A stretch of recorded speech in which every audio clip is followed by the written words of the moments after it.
All right. Good evening, everybody. Again, thanks for coming for the last lecture.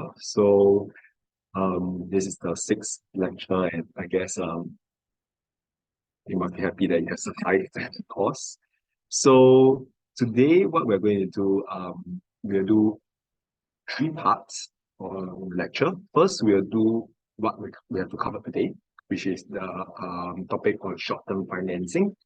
And then after that, we'll go through the TMA. So for those that did not receive the notification about the TMA results, just to let everyone know, the results have been posted. So also there is I think one or two students that actually submitted the old TMA. So if you are one of them and I actually drop you an email, please reach out to me immediately. I'm not sure what we can do at this moment, but do reach out to me and I'll try my best to help you, whether is it for you to do another TMA so that you can get some results. Because as the school has posted, if you submitted the whole TMA, you'll get 0. Okay. So do reach out to me if you receive an email on this. All right. How's everyone doing today?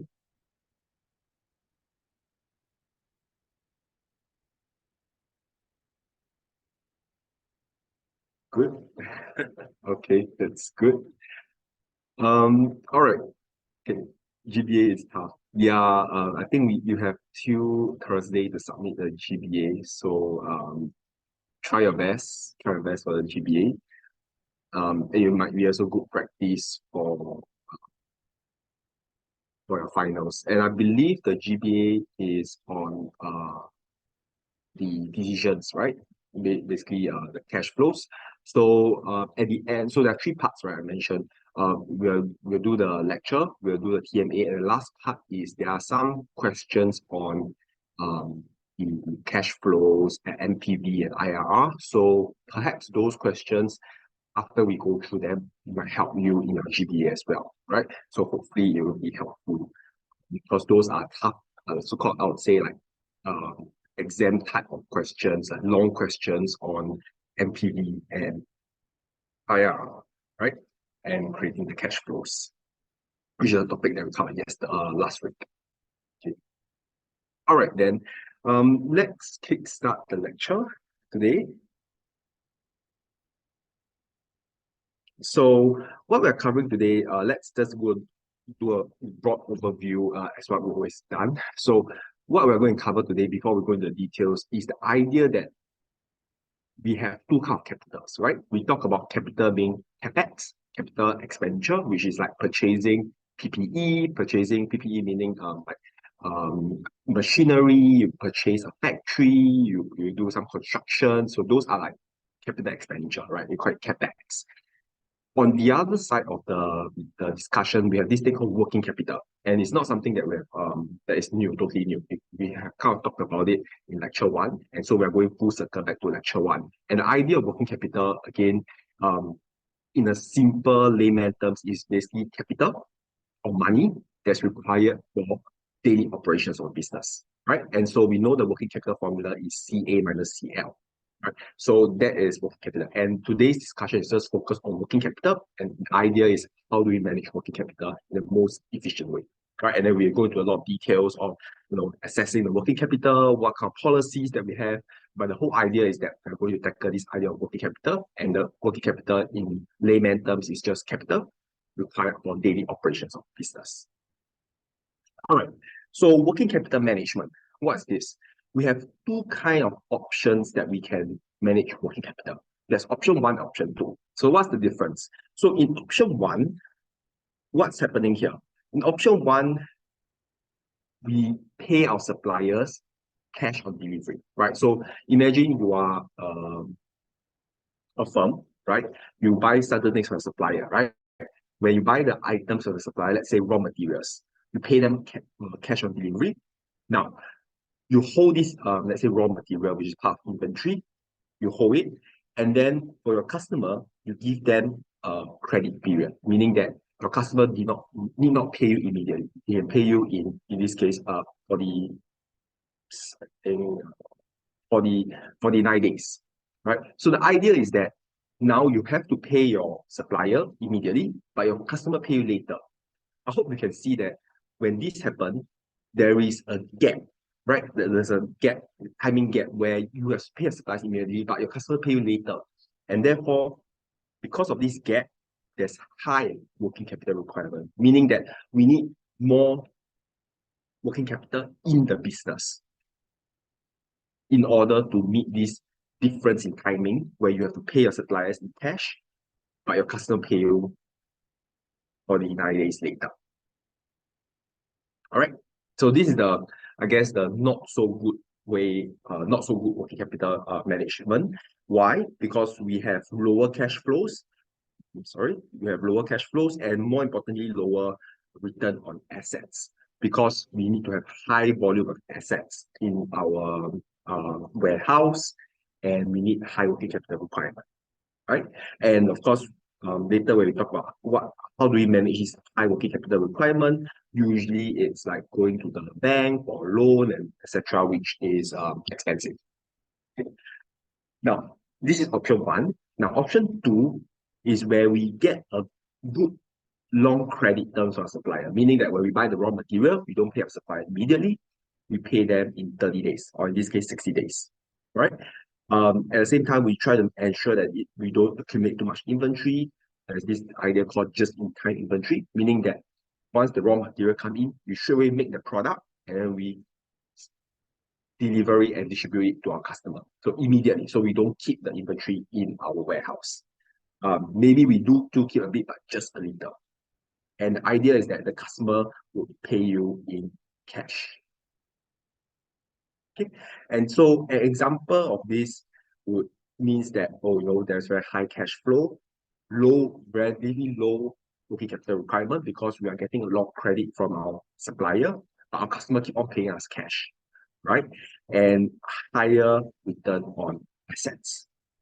Now, a question here, because this of course is a good model, but can anyone or do anyone know what type of business generally have option 2 in their daily operations? What type of business? Like, or what kind of sector, what kind of business usually have option 2?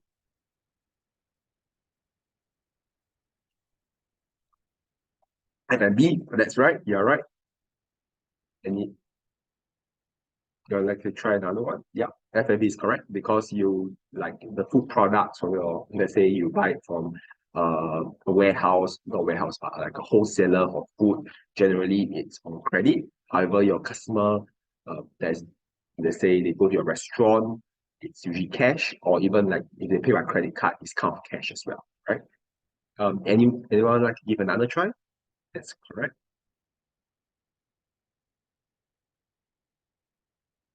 Retail, yeah, retail as well. Perfect. Yeah, consumer goods. I think also F&B. Yeah, that's right. So retail, that's correct. One more I can think of is like supermarkets as well, right? Grocery stores. So grocery stores generally also just in time as well, because groceries are perishable. At the same time, usually grocery stores like their price can get a good credit term from the suppliers. At the same time, when we go to fair price, we pay either credit, we credit using credit card, or we pay using cash. Right? So those are some examples of option 2. Now, this is just a small recap of what we have covered in lecture 1, where working capital equals CA minus CL. So these are some comments that usually the main components of CA generates cash, inventory, receivables, and for the CL component of current CL meaning current liabilities is generally your payables, right? Payables meaning what you something this. Okay. And the goal of working capital management is that we want to ensure sufficient cash flow to meet the short-term operation costs and short-term liability. So it goes back to the idea of what working capital is, right? Working capital is capital required for daily operations. So to manage this working capital, what we hope is that we have enough cash flows to meet, first of all, the cost component and the debt obligation component. So working capital can affect your risk, return, and even your share price. Okay.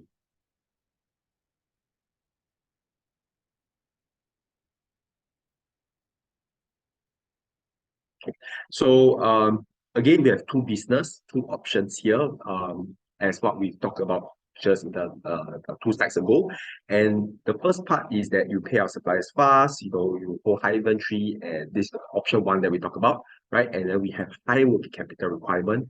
We have also, because of high working capital requirement, and then we have to pay our suppliers immediately. So it drains our cash, right? Because when we get the raw material, we can immediately pay our supplier. So our cash is lower, which means that we need high financing. So financing is meaning what?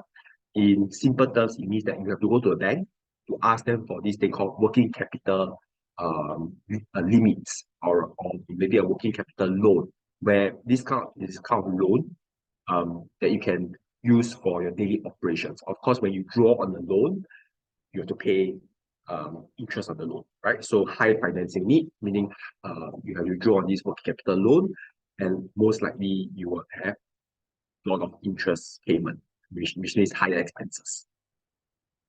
Now, on option two, that we talk about, like where you require kind of lower working capital requirement, and because you are stretching the payment to your supplier, meaning that you're not going to pay your supplier immediately, right? You're going to get in that case, I think 60 days or 69 days kind of period, means that you have higher cash in your books.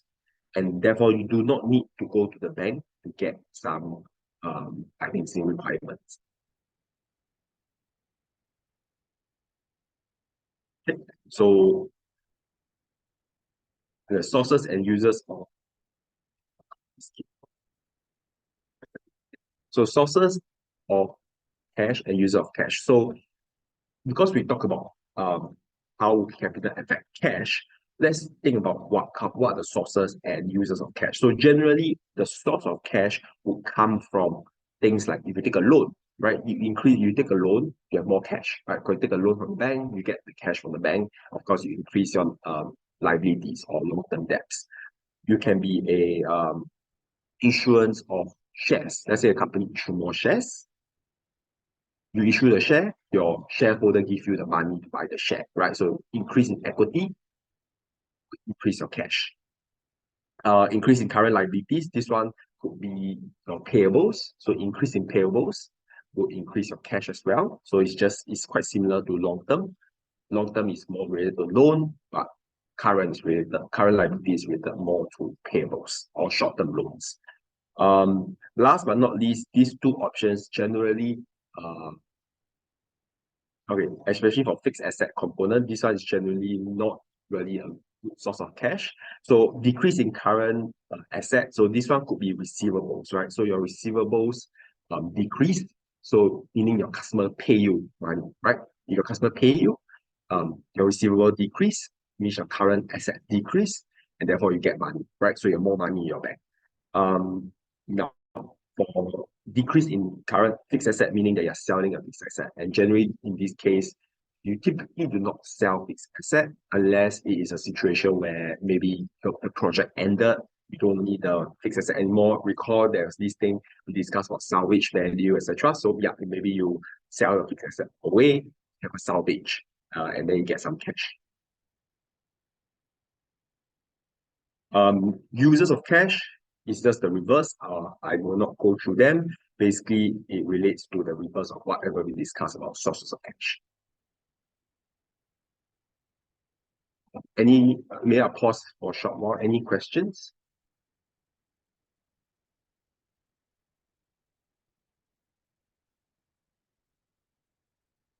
I guess we are good. All right. So, how come this keep on? Okay. So, this is again a small repeat of what we have done in lecture one, where we look at various type of cycles, right?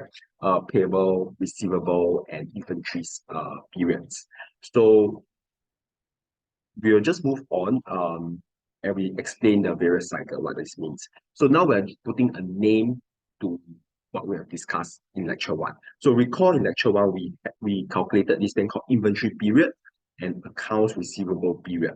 And these are the references from lecture set 1C that we have done the ratio calculation, right? But in this sense now, if we combine and we add the value of the inventory period and the account receivable period together, we have this term called the operating cycle. And what does operating cycle mean? It means it gives you the time between which the firm purchase inventory and receive cash from selling the product, right? So how long does it take for the firm to purchase and receive cash later? So this operating cycle is simply just adding the inventory period and the receivable period together, right? At this point, I want to highlight to you, which I believe I did in lecture 1, highlight to you again that this is important. For receivable turnover, please make sure it's credit sales only. So sometimes questions can be very tricky, where they give you cash sales and credit sales. But remember that only credit sales will result in accounts receivable. I repeat again, only credit sales will result in accounts receivable, meaning you only take the credit sales portion. So be very careful when you read questions. Sometimes questions can be very tricky. They give you cash sales, credit sales, and then they ask you to calculate receivable turnover. So if you are you're not aware or you're a bit careless, you can just add both sales together because sales is sales, right? And you might add both together and then your answer will be wrong. So please make sure that you only take credit sales. And I think I highlighted this in lecture 1 as well. If you are able to calculate average meaning beginning AR, beginning balance of AR, and you have the ending balance of AR, please use average. So if the question gives you two values and you can average it, you should use the average. However, if the question do not give you the average, meaning they only give you one value, right? AR for 2024 is this number. Then you can't do the average, so then don't use average, right? But if you can, you must use average.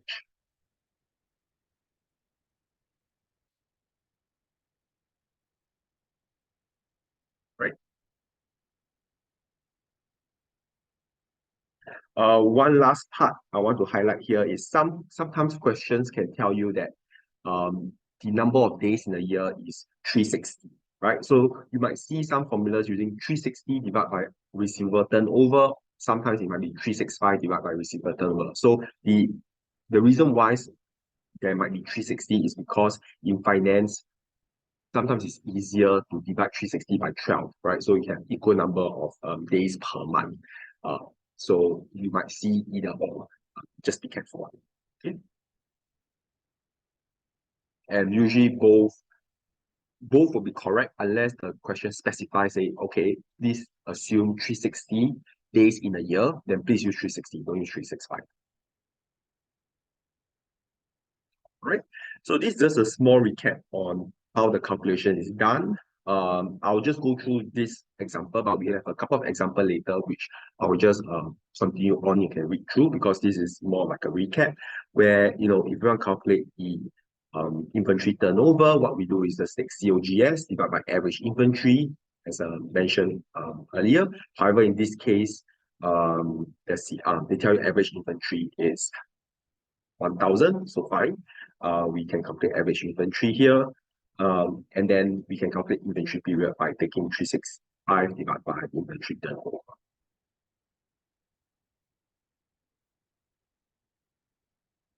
Right?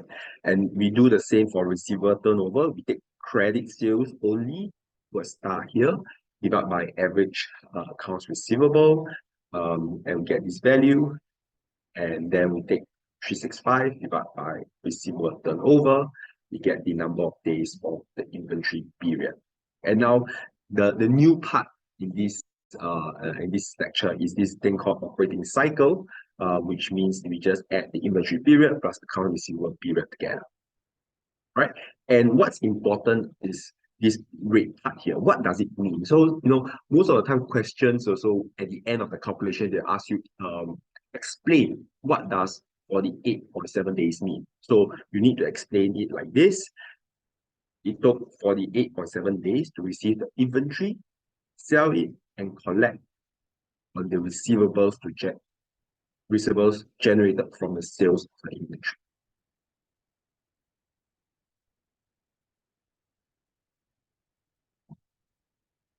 Any questions regarding this part here? Because this is the part that is kind of new. The rest was, what we covered in lecture 1.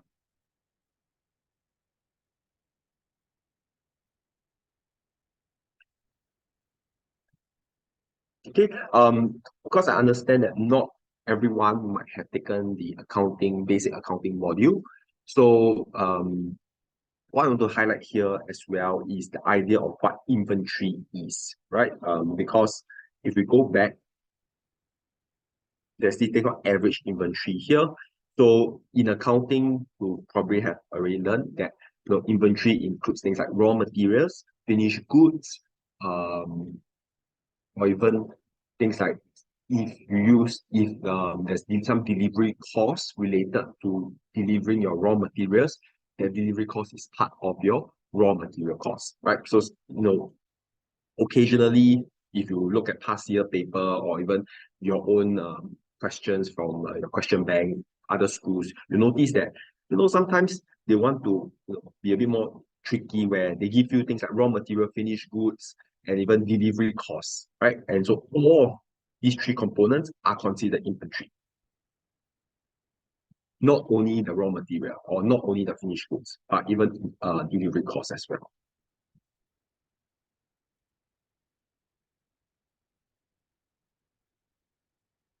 All right, we have a small discussion question here, where this company has a weekly credit sales. So this weekly credit sales of this amount, the average collection period is 37 days, right? What is the average accounts receivable? So this one kind of doesn't really use the formulas that we have talked about, but it's not too difficult, right? Because we know that weekly credit sales is this.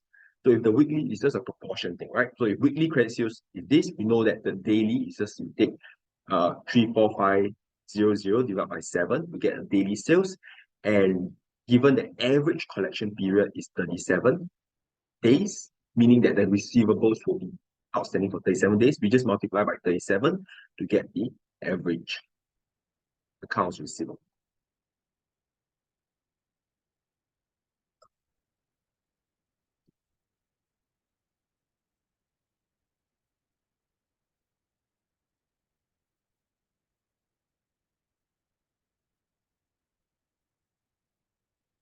All right.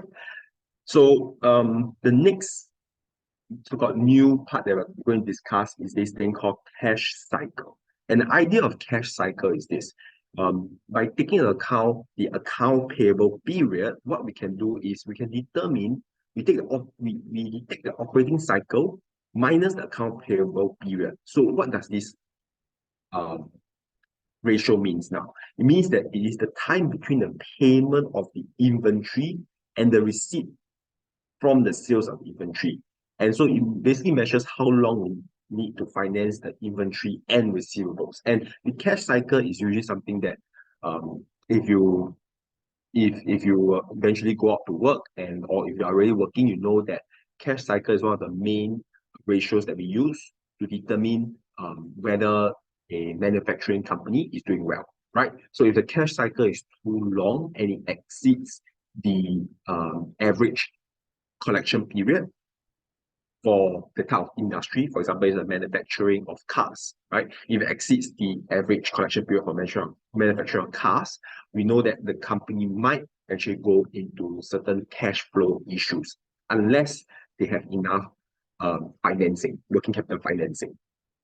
Right, so cash cycle is quite an important ratio, and we simply take the operating cycle, which is what we calculated earlier, minus the accounts payable period.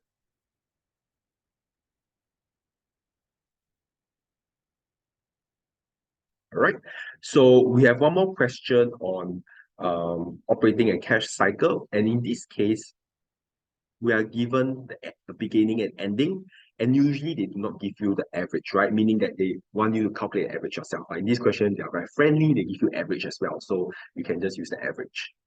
Okay.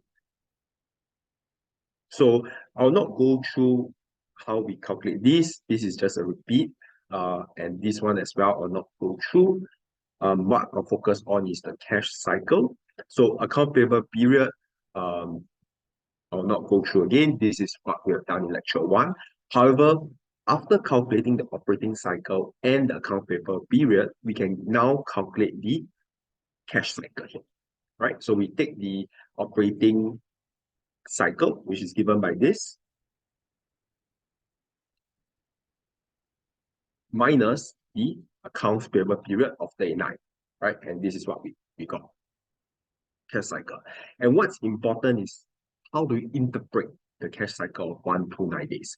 And it means two things, right? The inventory and receivables must be financed for 1 to 9 days. This one, you just full stop here, right? Or the firm receive cash on average 1 to 9 days after paying its suppliers. So basically, it's the idea of cash in, cash out, right? So um, the firm receive the cash 1 to 9 days after paying suppliers. So paying suppliers cash out, receiving from your receivables or receiving from your customers is cash in. So the difference in the cash in and cash out is 1 to 9 days.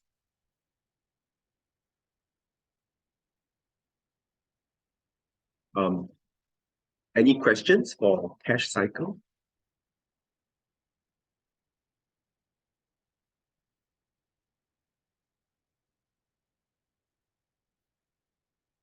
No, thank you. Okay. So this one I'll not go through. You can look through yourself. It's just another calculation. What I want to highlight here is this, right?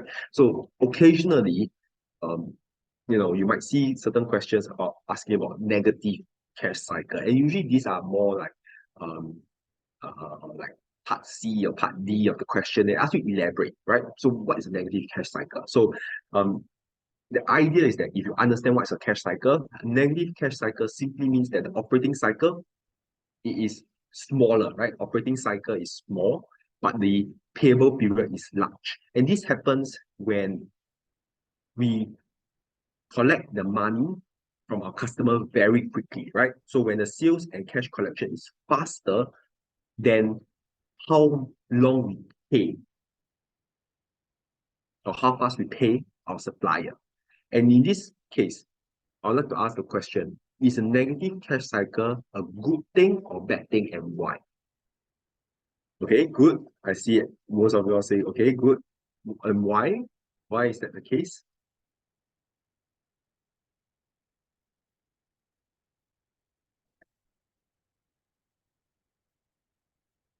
Yeah.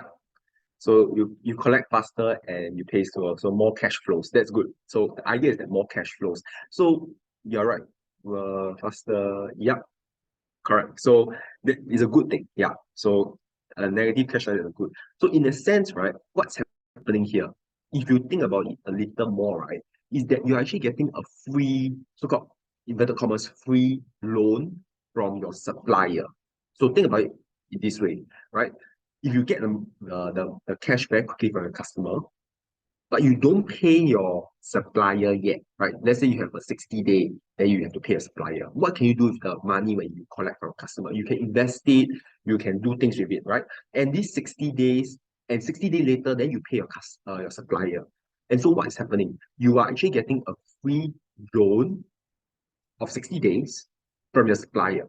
And this is one of the tricks that many manufacturing companies do because by having the more cash flow and only having to pay your supplier 60 days later, you're getting a free short-term loan, which normally if they go to a bank, they'll charge them interest. But in this case, the supplier is giving you an interest-free short-term loan, right? So that's how you can think about even deeper, right? And so, if a question asked and you talk about almost like and you elaborate saying that it's almost like an interest-free um, short-term loan, it really shows that you understand the concept of working capital management very well, right? So that's the idea that a negative cash cycle is good because it's free for the company. Of course, if you don't pay your suppliers after 60 days, if the period 60 days, usually the interest is very high, right? So you have to pay them after 60 days. It's usually higher than your bank loan. So just be careful.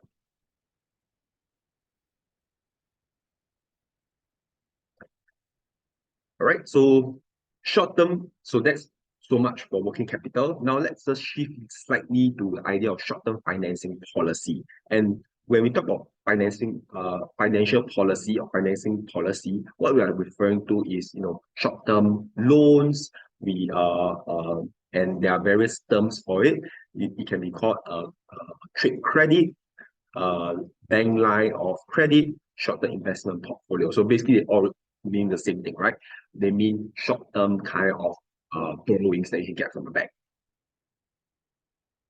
Of course, this is the primary source of liquidity whenever we talk about short-term financial policy. The secondary source, generally, we would avoid considering. We don't want to consider this because they relate to more like liquidation of asset, filing for bankruptcy, etc. Right? So these are more, I would say, adverse kind of actions that to do rather than the primary source, which is more like borrowings from the bank or managing the cash flows properly.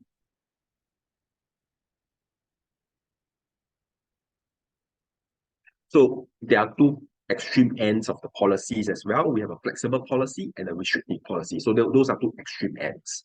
And the idea is that in a flexible policy, we want to have more cash in the company, right?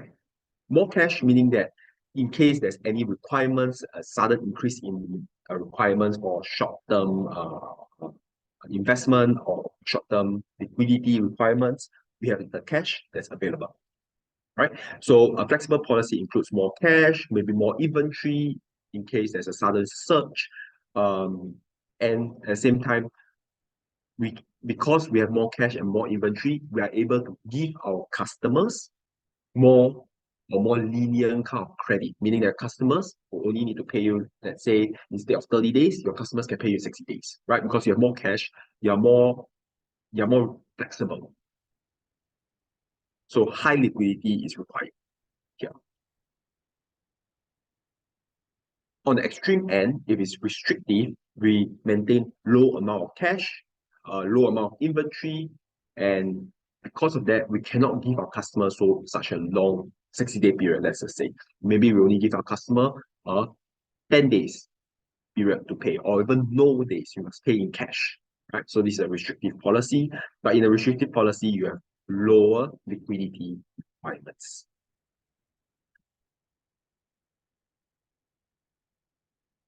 All right. So this is more of a pictorial explanation of how you can think about the flexible and restrictive policy. And in a flexible policy, what I want to highlight here in this diagram that is important is that in order to get the flexibility of having more cash, we are actually using the long-term financing, meaning what? We're using a long-term loan. Let's say we take a 10 years loan from the bank, right? We're actually using this 10 years loan to meet the fluctuation of requirement of assets. And this kind of taking a long-term loan for monthly fluctuation is a bit problematic simply because long-term loans are very expensive. Expensive meaning there's high interest. And when we take long-term loans for monthly fluctuation, we are not actually optimizing the company's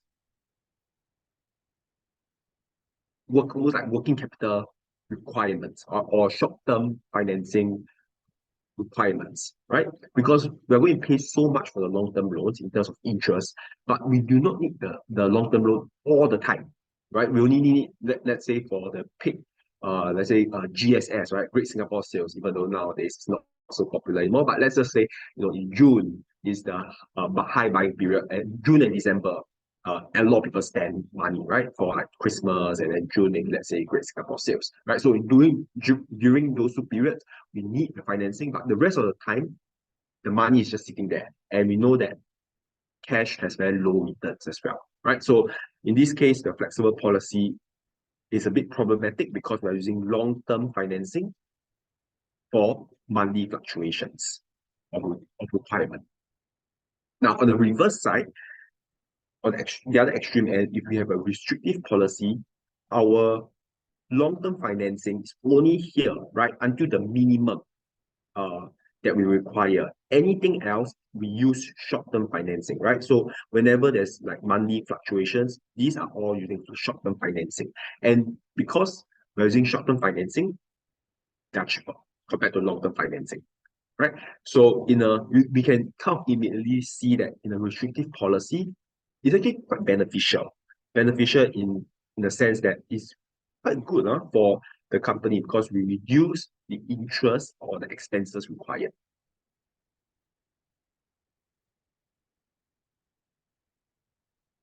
There are some disadvantages and advantages of flexible policy. So we have already discussed a few where the advantages, no difficulties to meet obligations, we have enough cash for emergencies. The disadvantage, on the other hand, is actually more disadvantage, I would say, because the main thing is that we are financing, this is the important one, financing short-term assets with long-term debt, which is pretty risky because there's a mismatch in the duration or mismatch in the maturity, which means that it can be very expensive, right? Which is what we discussed earlier. There can be high storage costs as well. Let's say if you have flexible policy, you buy a lot of inventory, you store your inventory, it's high storage costs, right? Or at the same time, there is high storage costs in the sense of from a banking perspective, where there's high interest that you pay. Liquid asset has low return. This is what we discussed earlier on having the cash in your bank. That's not going to give you a lot of interest or returns, right? If you don't invest them properly. Restrictive policy, on the other hand, is generally more advantageous, where it's kind of the reverse, where lower carrying costs meaning you have lower interest that's required to pay. At the same time, short-term liabilities can decrease whenever you don't need it anymore, right? So simply just don't draw on the short-term financing limits that the bank give you.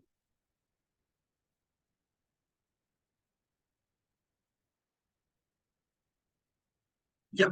So there are cases where flexible policy will be better, and this could relate to certain situations in the market. So I'll give you one example that's the most recent that we have seen, or I have seen because working in the bank, I have seen this change in policy for various customers. And so what happens is during or actually pre-pandemic, right? Most companies were using the restrictive policy. And because we know that the restrictive policy generally has more advantages, right? So that's pre-pandemic. However, when the pandemic started to happen, what a lot of companies shifted to the flexible policy, meaning what? They started drawing on their loans from banks. And because I was looking at a bank, um, we saw that customers suddenly all started to take up long-term financing or requesting long-term financing. And the reason why is that in anticipation, so a lot of the companies anticipate, maybe a shortage of liquidity during the pandemic period. There's a lot of unknowns.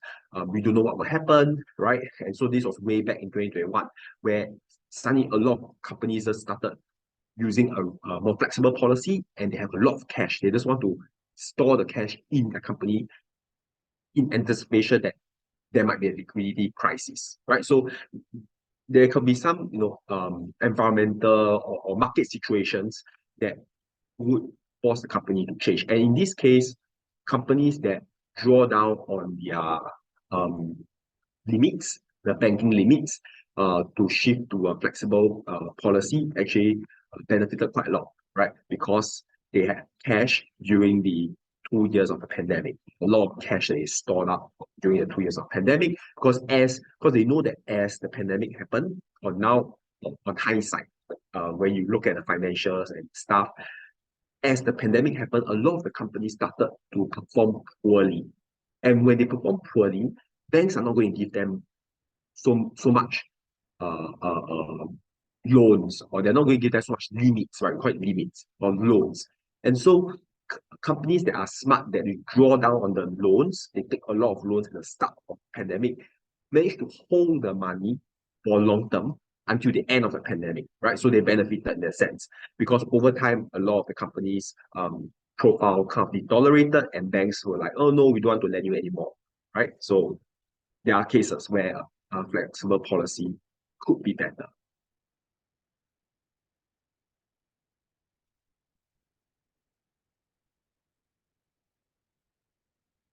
So that's a bit of a real life situation that I think most of you also all of your experience as well. Yeah. See another question, but now most corporates are not showing much emphasis going to high interest. Yes, so you are right. Most companies now are not drawing because of the high interest. However, a lot of companies are putting into deposits. So the interesting thing about banks is that if you eventually or if you are working at a bank now, you know that banks make money both ways, right? Either giving out money or taking in money, right? So if you put money in a bank, the bank uses the money to invest somewhere, do some investments, or even do day trading and all to make more money, right? So now a lot of what's happening is a lot of customers are putting money into the bank in the form of deposits, and deposits allow the bank to also earn interest. Earn interest in the sense of they invest the money and get more returns. So yeah, there's two sides of the in and out for the bank, and now it's the deposit side that's making a lot of money.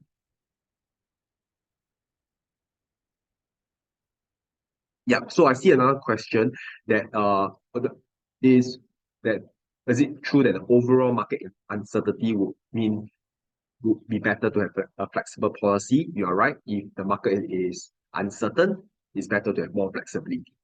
So if you know that for the next 2 years the market is kind of very certain, you know the trajectory of the market situation, you can take more risk by taking a restrictive policy. However, if you know that next 2 years, a lot of changes might happen. Maybe there is a change in government. For Singapore, not too bad, but let's say in the US, where the change in government is quite drastic, like this year there will be election, then maybe companies might be a bit more uncertain and they might want to do a more flexible policy. Okay, so choosing the best policy, like what your friend mentioned, relative interest rate is very important. Now the interest rate is so high, uh, taking on loans is not a good period time to do it, right? Maturity hedging. What does this mean? It means that when we talk about, remember, using the long-term debt to finance short-term requirement, so the maturities are not matching, right? So we need to ensure that the maturities are being hedged in that sense. Hedge meaning that they match each other. Of course, um, if you are interested in maturity hedging, there is a higher level course that you can take to discuss on how we do the hedging, because there are many ways to do it, not only getting loans and paying out money, right? There are many ways to do a hedge, maturity hedge, but we're not discussing in this course. And last but not least, we could do a compromise policy. And so it's this middle ground, right? Middle ground. So what does this mean? Middle ground means this. So we have this is a restrictive policy where we have the long-term assets, and then we have this compromise policy, which is the middle, right? So instead of taking the minimum here, we do a compromise policy for the long-term financing, long-term loan, the middle, and we therefore require only a smaller amount of short-term financing here, right? So it's a more compromised.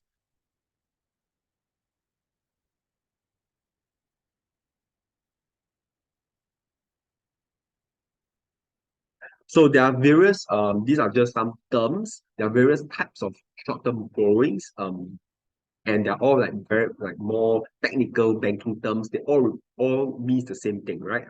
There's some differences. However, for the purpose of this course, you don't need to know all the details. But if you're interested in going to the banking field, this is something that you want to dig even deeper to understand all the subtleties and the differences, right? Yeah, and then to give you just an overview of it, we have two things, right? Either unsecured or secured loan. And the difference between them is an unsecured loan, meaning that there is no security that is backing the loan. So what do I mean by security? A security means like a pledge to the bank, right? For example, the bank say, I'm going to loan you 10,000. Okay. Will there be for unsecured loan, the bank is just going to lend 10,000. That's all, finish. Right? The bank is not going to take certain things from you or whatever. Now, a secured loan is this. Okay, the bank's going to lend 10,000. However, the bank would say, I need some collateral. They use the word collateral. Collateral means I need some things. It could be, let's say, a warehouse. So the bank would say that, okay, in agreement, I give you 10,000. However, if anything happens, I have the rights to your warehouse. So this becomes a secured loan because for the bank perspective, it's secured by warehouse. So most of the time for short-term financing, they are generally unsecured loan because they are very short-term. However, for long-term financing, they are secured loan. So because long-term more risky, the bank would want certain amount of collateral in the form of, let's say, a warehouse, etc. Right? And in our day-to-day life, what is one example of a secured loan that you see day-to-day in your life? Anyone like give a try? What's one example of a secured loan? Correct. You're right. So a mortgage housing loan. That's right.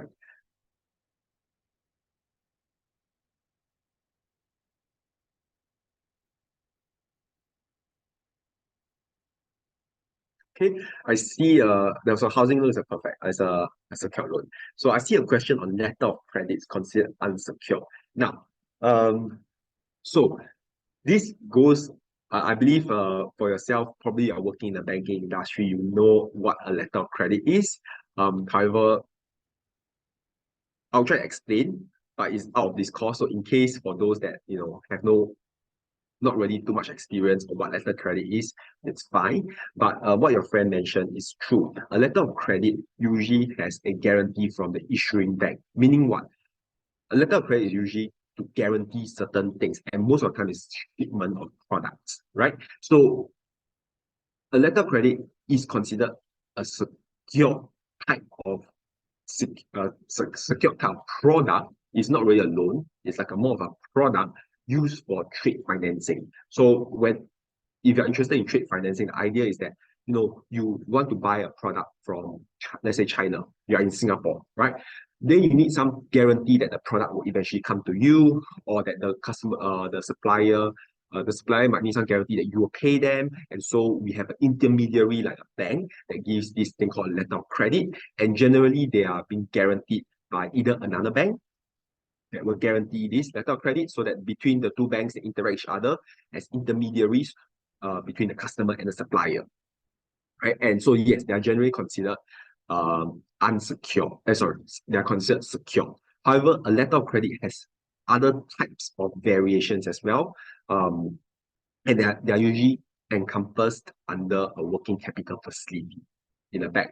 So what does this mean? It means that generally a working capital facility is considered unsecured, and one of the facility would be a letter of credit, which is considered secure.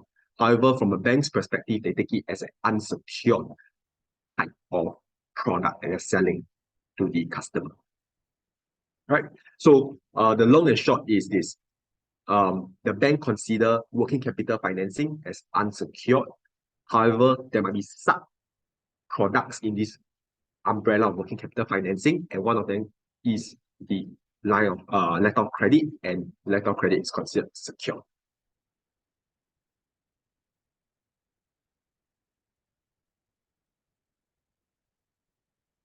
So maybe just to add the last point. So when we talk about working capital financing, this product called working capital financing, where the bank give a client such a product, it includes things like revolving credit arrangement, which is what we see here.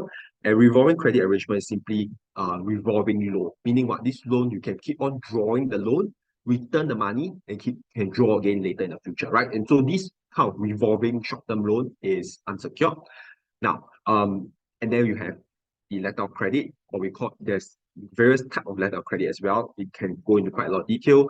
The most common one that we see in banks is called SBLC, Standby Letter of Credit, and the SBLC is a secured loan, like what your friend mentioned.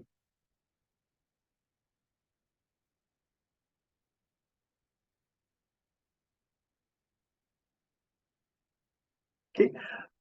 Now, for cash budgeting, this is another subcategory where we want to identify how much do we where is the cash collection and where's the cash outflow of the business.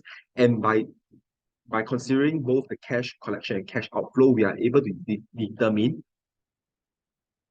how much money do we need to finance. And this is part of the short-term financing policy. All right, so we have an example here, Fun Toys, where we have various sales per quarter given as such. Now, we are given the beginning accounts receivable. We are given the collection, account payable at 60% of sales. We know that there are some expenses of wages, tax, and other expense of 20%. We have the interest and dividend payment of 20 million every quarter, so it's a flat rate. We know that there is a second quarter, there's a 100 million plan to expand, and the beginning cash balance is 20 million with a minimum cash balance of 10 million. Meaning what? At minimum, you need 10 million in your bank, right? And we started with 20 million here. So, given all those information, we create a cash collection and cash disbursement table. And so, I encourage you to try to do this question on your own on Excel, even though the answers are provided here, right? And so, it's not too difficult because we know that at the beginning, receivable is 120 as given in the question. We are also given the sales amount, and we can calculate how much is being collected, right? And so I provided you the calculations. The cash collection is 50% of the sales plus any beginning receivable, right? So beginning receivable is this plus 50% of sales. Then the ending receivable is whatever, since we sell 50%, we have 50% that remains as AR, accounts receivable. So this is the ending receivable. And we keep on doing this and we roll over it to next quarter, and then we keep on doing the same calculations, right? I highlighted this portion in blue because this is the part where cash is being collected, money is coming in. So this is the important part. So this row that's highlighted in blue is the important one that we want to consider. Now, on the cash disbursement side, we know that there's some accounts payable that's being made and it's 60% of sales. We have the various expenses, wages, taxes, and others. That is 20% of sales that's being done here. We have no capital expenditure requirement, and the question says that the capital expenditure only happens in quarter 2, as we placed here. We know that there's long-term financing that's required 2020 all the way, right?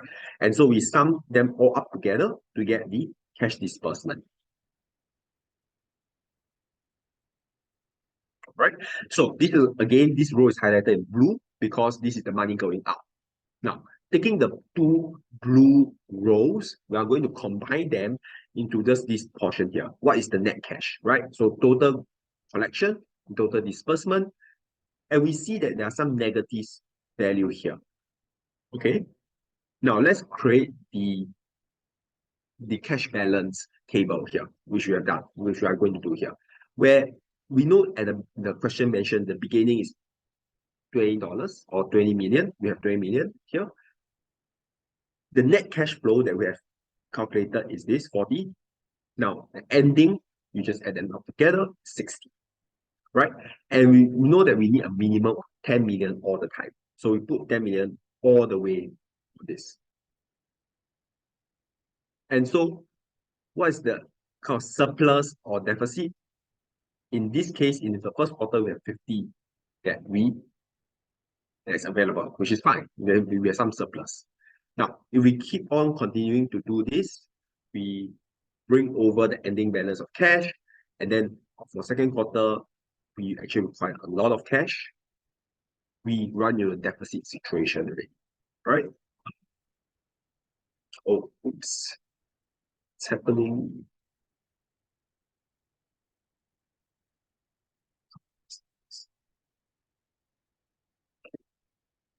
Okay, you can see on your slides, right? Unfortunately, I'm not sure what's happening here. But in quarter two, you have a deficit situation, and the comments below, right, that you can see on your slide is it's okay really.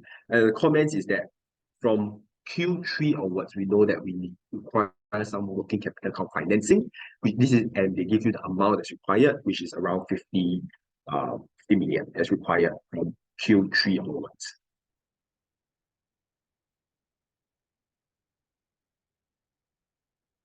All right. Any questions for this?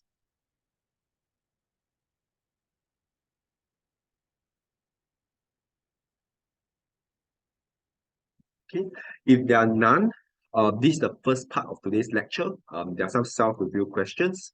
Encourage you to go through it. Let's at the same time, let's take a break now. We'll come back in around 7 minutes, so around 8:06, to continue the second part of the lecture.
All right, welcome back to the second part of the lecture. Let's continue on working capital management. Okay, so there are some key issues on working capital management that we would like to think about, right? And the idea is that if we give our customer a more lenient credit period, our customer might actually be willing to buy more, right? Maybe they don't have cash immediately, so they need more lenient credit period so they can sell the product and return you the money, right? So granting credit can be a good thing to increase sales. Of course, when we grant more credit, if our supplier side we have to pay in cash, this will force us to take more loans, right? Or working capital health loans because of the mismatch in the outflow and inflow. So we need a higher working capital requirement, and therefore we need some financing. And this will increase our interest as well, right? So if you are interested in working capital management, it's basically to balance this, right? To balance the inflows and outflows, and at the same time minimize your expenses overall, right? And also increase your sales. So there are a few moving parts. Usually there's an optimal level for each company. Okay. So in terms of credit policy to our customers, there's this thing called credit period. As you mentioned, usually 30 to 120 days. There are some incentive that we can give to our customers as well. Um, in terms of credit terms for the sales, and we look at it in the next slide. In terms of credit analysis, we can distinguish. Usually, we need to do an extensive credit analysis to know whether the customer is good, whether he will pay up or he will default on the payment, and at the same time, the collection period, right? Okay, so this terms of sales. So this is the basic form of term of sales. It's written like this: 2/10 net 45. And what does this mean? It means 2% discount paid if the customer pay you back in 10 days. However, if the customer cannot pay you back in 10 days, he can pay you back in 45 days. But there is no discount given. And of course, you assume 365 days in a year. Okay, so let's think about it, right? Imagine your customer buy $500 worth of goods. If this is the form that is given in terms of sales, what does this mean? It means that for 500, you only need to pay 98%, right? You can pay 10 days, meaning you take 1 minus 0.02 or 2% equals 490. So you need to pay 490 in 10 days. However, if you cannot pay within 10 days, you pay 500 and you must pay within 45 days. You exceed 45 days, you have to pay interest, etc. But in this case, they don't tell you what's the interest, so you just ignore it. So you must pay within 45 days. So effectively, what's happening here? You're actually paying this $10 interest. It seems very little, right? But you're actually paying this $10 interest over 35 days. So it's 45 minus 10, right? Over the remaining 35 days, if you cannot pay within the 10 days. And having this idea, we can actually calculate what is the APR and effective rate. I hope you still remember what's APR. If you can't, don't worry. In the next slide, we will have a small little recap here on APR, right? This is in your slide deck 2A. APR is your annual percentage rate. And how do we calculate your annual percentage rate? We first need to calculate what's your periodic rate, right? So annual percentage rate equals periodic rate times number of period per year, as given here. So we calculate what's our periodic rate first. So we know it's $10 divided by 490. This gives us our period rate or periodic rate. And we know that the period is 35 days, right? 45 minus 35. And so we are able to calculate our APR by taking our period rate times the number of period per year. So we take 365 divided by 35. And this is your APR. So basically, this is your implied interest when the customer do not take the discount. So it's 21 0.28 nominal APR rate. So it's actually quite high that if you do not take the the discount, you're actually paying quite high interest, implied interest rate.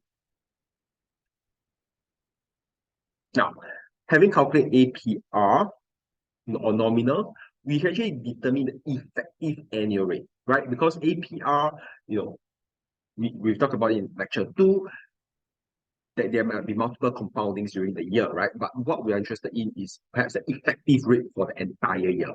And so we can, no problem, once we calculate APR, we just use the effective interest rate formula that we have learned in lecture 2. We plug in the APR, or this is this APR divided by number of period M, which equals to your period rate. That's why we just plug in the period rate straight away. We put in the M value here, which is 365 divided by 35 minus 1, and this is the effective rate. So this is the benefit that the customer will forego if the customer choose to pay after the 10 days. Now, I have a question for all of you all. So if the customer cannot pay within the 10 days, from a customer perspective, which day should he pay? Should he pay on the 11th day? Should he pay on the 12th day? 13th day? So which day should he pay from the customer perspective if he cannot pay on the 10th day? Yeah, you're right. Wait till the end because you want to stretch your payment as a customer, right? You don't want to pay so fast. That's right. So pay at the end. So if you cannot pay in 10 days, don't pay until 45 days. That's right. And sometimes there might be certain kind of short answer question. And if they ask you something like this, you gotta explain that if you can't pay 10 days, pay at the end. It's better. Now, a second question that I'd like to ask all of you. We can calculate the effective annual rate as 23.45. If the cost of capital is 25%, it's very unlikely it's 25%, but let's just say cost of capital is 25%. Should you take the cash discount or not take the cash discount? And why?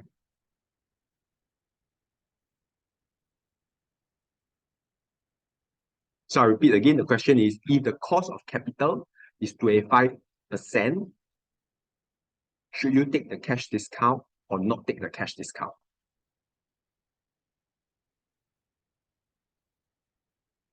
And why?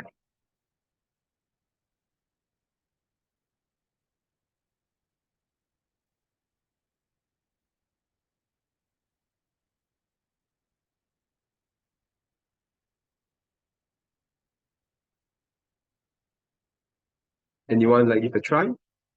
It's okay if it's wrong. We can discuss it from there. So this is a bit tricky, yeah.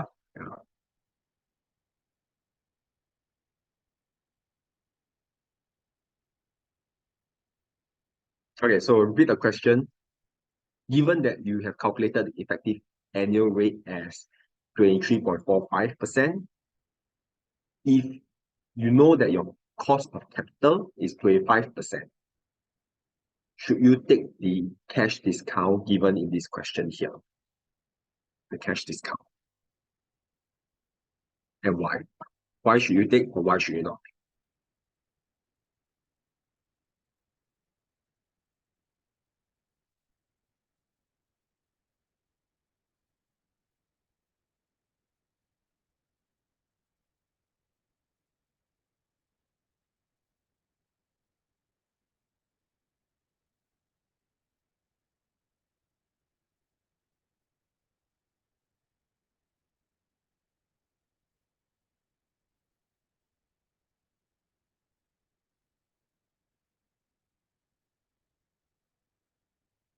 Okay, yeah. So both of you are correct. You should forego. And the explanation, I can kind of get it, but you need to be a bit more specific, right? So the idea, okay, let's just think about it, right? Yes, you should forego. the cash discount. So do not take the cash discount. Just pay in 45 days. And the idea is that if the cost of capital is 25%, let me just write down 25% here. So if the cost of capital is 25%, what does this mean? It means that in the 35 days, so in the 35 days between, sorry, no, in the 35 days between the point where you have to can get a cash discount and then you have to pay it 45 days. Between the 35 days, what does it mean? It means that if you take this sum of money and you put it in some investment, it will give you 25% returns. So it means that you are getting more returns by putting this sum of money in some investment that give you 25% returns compared to taking a cash discount of this, excuse me, of 23.45. So in this sense, you should forego the cash discount, take the money, invest it to get 25% returns during the 35 days. At the end of it, take the money out of the investment and pay off your supplier at 45 days. Okay, everyone's clear about that? The reason why? So you're right, cost of capital is higher where it's more expensive to pay now, but you have to be a bit more specific in the sense that the idea is that you can take the money, invest it at 25%. After that, at 45 days, liquidate the investment and pay off your supplier.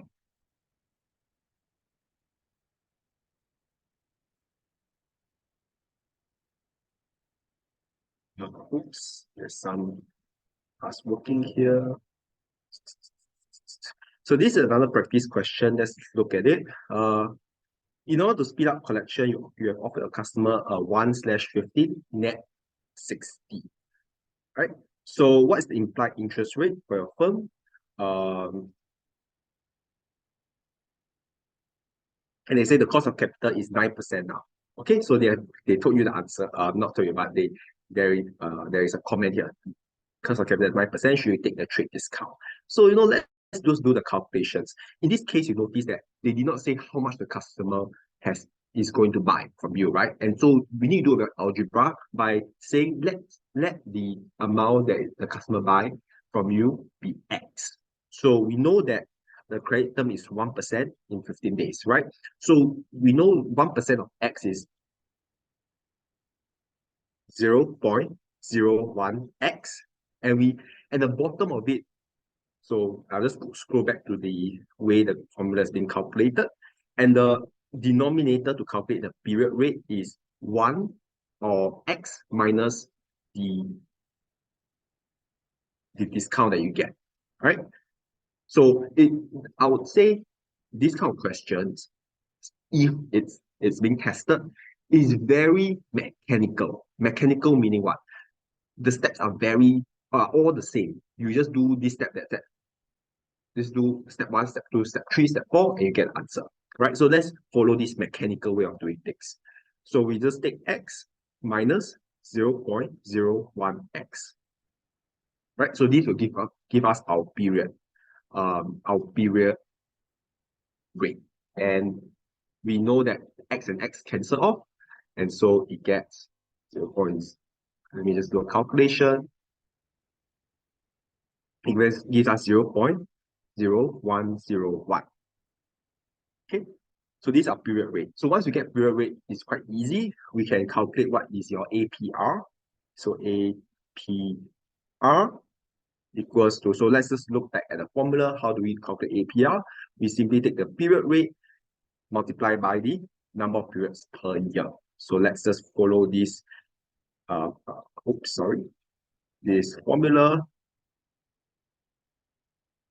times 365 divided by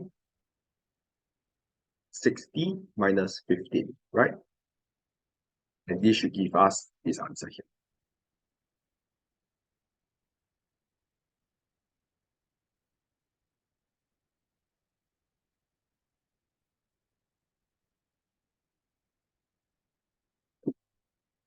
Once we calculate our APR, we can calculate our effective annual rate, our effective annual rate would simply be the APR. We can actually just take the period rate. Straight away, just take the period rate. 1 plus the period rate. Let me just click back to confirm the formula. Yeah, it's 1 plus the period rate to the power of 365 divided by 45, right? How we get 45? 60 minus 50.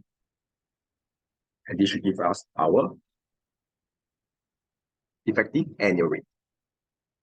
So the steps are quite, they're always the same, right? So if this kind of question come up, please please study for it. I mean, please go through this, and then the steps are very mechanical. So question to all of you all again, if your cost of capital is 9%, should you take this trade discount? I hope now most of you all can understand why you should take or why you should not take. So should you take or not take this trade discount?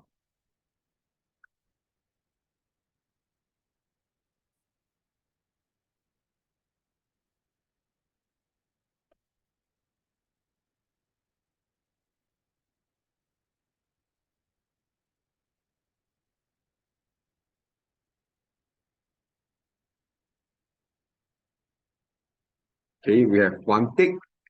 Anyone else like to try? Maybe one more.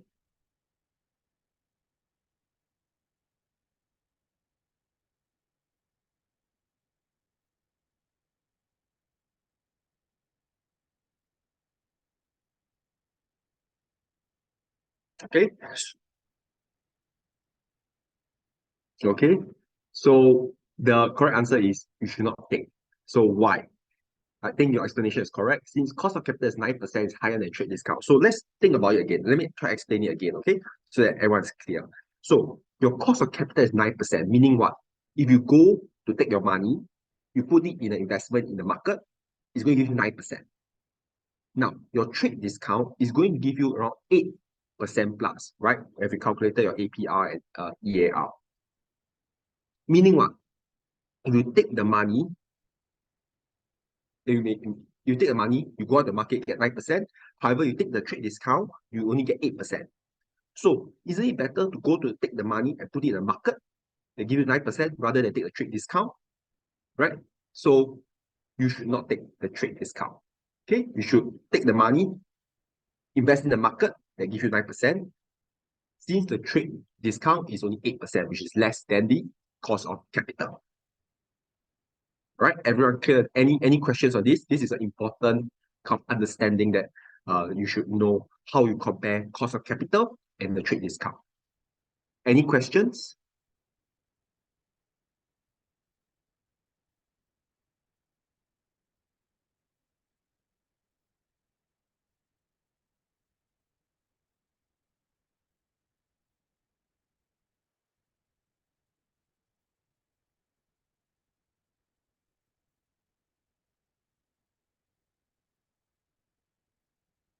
So, okay, I have a question here. Is trade discount EAR or APR? So, depending on the question will usually specify you to calculate either EAR or APR, but if they don't specify, calculate both, APR and EAR. And I hope you two remember what's the difference between APR and EAR. So, EAR basically assumes compounding in a year, right? Because APR, what does it do? APR takes the rate, nominal rate, which is being compounded at each compounding period, right? Let's take a simple example first. The compounding period is every 6 months you compound, right? This is lecture 2 that we can't discuss this. So APR, let's say if it's a 6 months period, meaning every 6 months you compound, every 6 months you compound, and you compound twice. EAR assumes that this 2 compounding period is assumed to be compounded once only, right? So effective, what's the effective rate? And so both are the trade discount. However, if you want to compare the value to the cost of capital, we should use the EAR because we are assuming a yearly compounding. right? Unless they say the cost of capital is 9% for, I don't know, monthly compounding. Then if your APR is based on monthly compounding, we can compare APR, monthly compounding, with cost of capital of, let's say, 9% at monthly compounding. But in this case, where they do not say anything about the cost of what's the compounding period for cost of capital, we always assume that it is a yearly compounding, and therefore we use the EAR. Is everyone clear?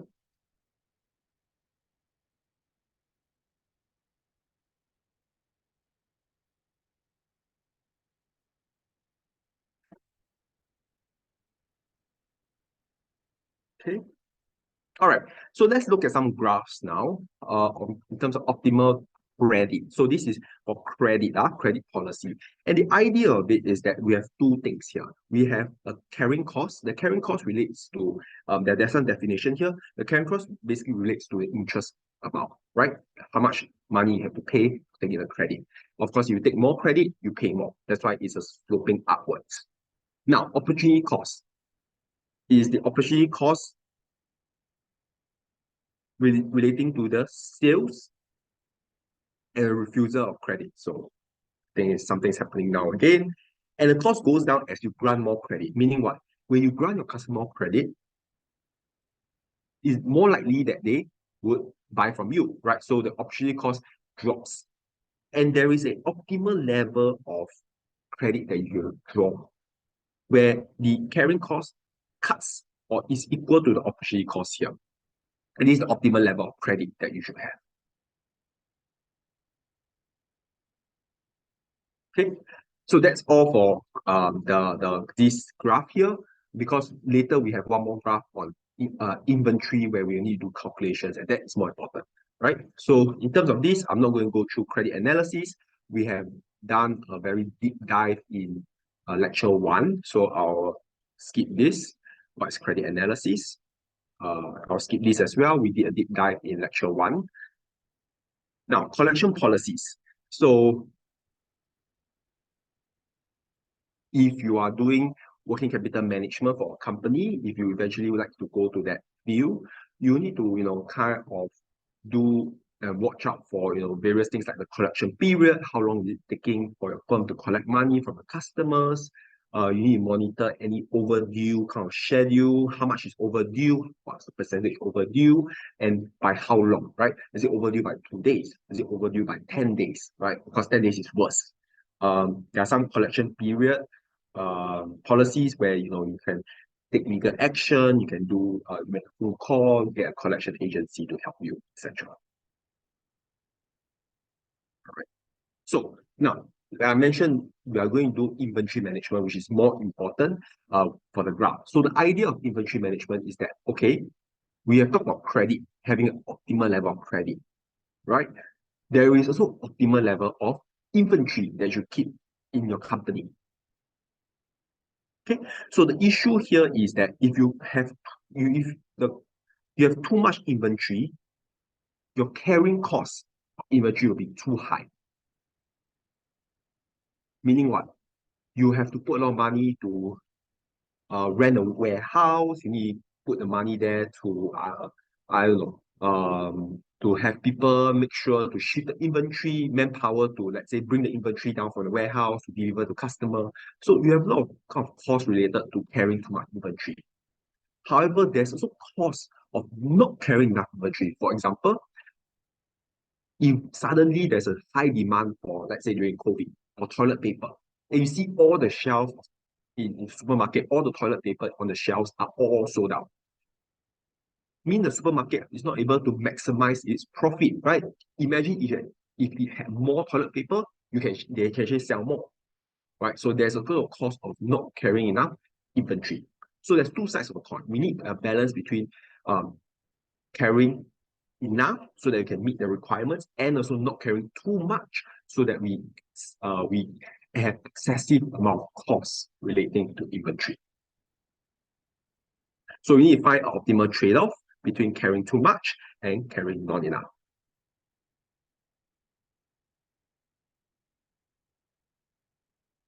So these are the type of inventory that we have: raw materials, work in progress, and finished goods. So all these are all considered inventories.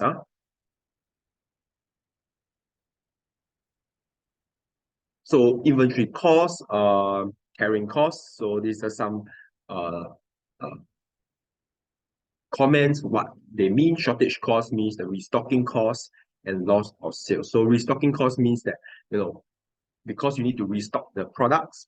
Every time you buy a new a batch of products, you have to pay delivery, you have to pay maybe some custom shipping costs, and so there's costs relating to restock, right? So if you restock more often, you have to pay this one-off cost more often, as compared to, let's say you buy a big bulk. Let's say you buy 1,000 products instead of 10 small shipment of 100 products, right? So you're still buying both, in both cases, 1,000 products versus 10 shipment of 100 products. Both are still 1,000 products in total.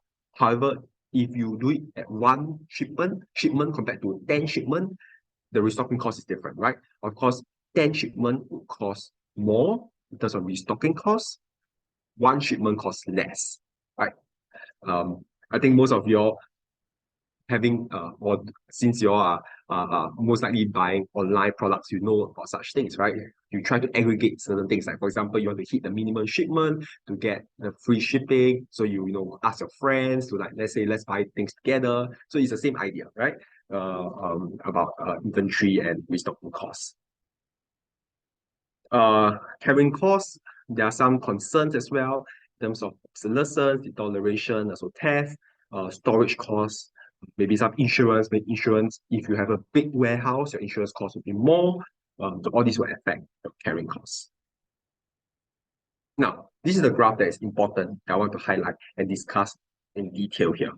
So we have a graph here, looks very similar to our graph that we saw in credit, but now it's for inventory. And the idea of it is this: we have two kind of costs, as we mentioned, restocking costs and carrying costs, right? Restocking costs um, is the highest if the size of the inventory order is small, right? And we talked about it, right? Restocking cost meaning if you buy small 10 batch of 100 products, you need to keep on paying the delivery, one-off delivery is very high compared to buying just 1,000 products at one shipment. Now, carrying costs will increase when you have more inventory. And more inventory meaning you have more storage, more insurance, maybe even some costs relating to some obsolescence of products. So having known that there are two costs, the optimal level is when both costs are equal. So this is very important. I'll put 2 stars here. So some question can ask you, what is the optimal level? So the optimal level of inventory that you should carry is when the carrying cost equals to the restocking cost at this point here, where the graph is the lowest in terms of total cost of carrying the inventory.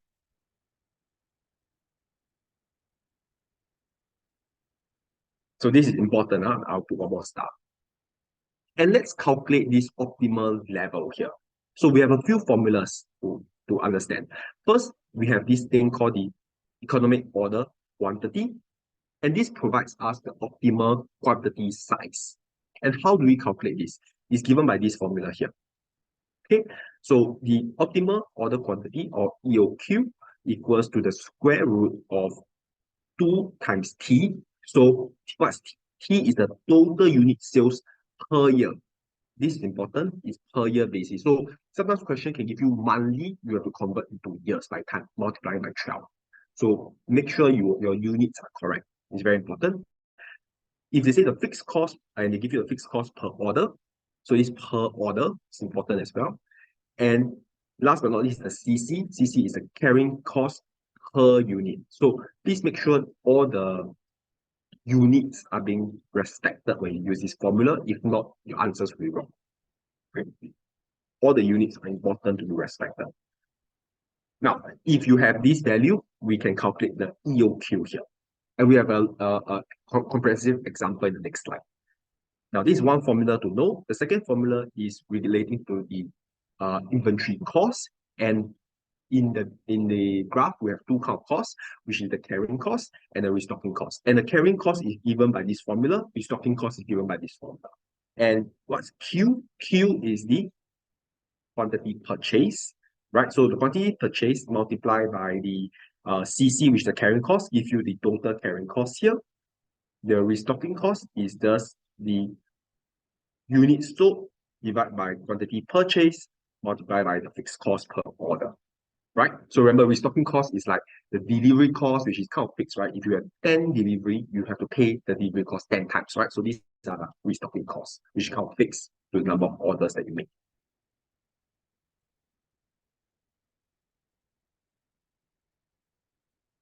Okay, so this is a simple example first. So consider the inventory item has a carrying cost of 1.5 per unit. Fixed cost is 50 per order. The firm sells 100K units per year. So what is the EOQ or economic order quantity? We simply plug in the values. But please, before it is so this, I think this last part is very easy. It's just plugging in values in the formula. But please be careful of the units. So what do I mean? Okay, this so per year, this is correct, right? Per year is what we need. Per order is what we need. Per unit is what we need. So I'm just going to flip back to show you what it means. It means this, right? Per year, per order, and per unit. So they're all respected. You can use the values immediately. So we just plug it in and we get answer here.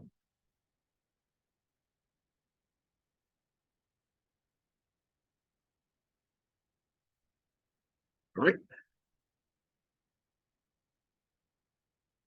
I think at the end of the lecture, there's one comprehensive example. So we'll look at more details in a bit. And there's a small little tangent from what we're talking about. It is the extension of EOQ, where we have this idea of a safety stock and reorder point. So what's a safety stock?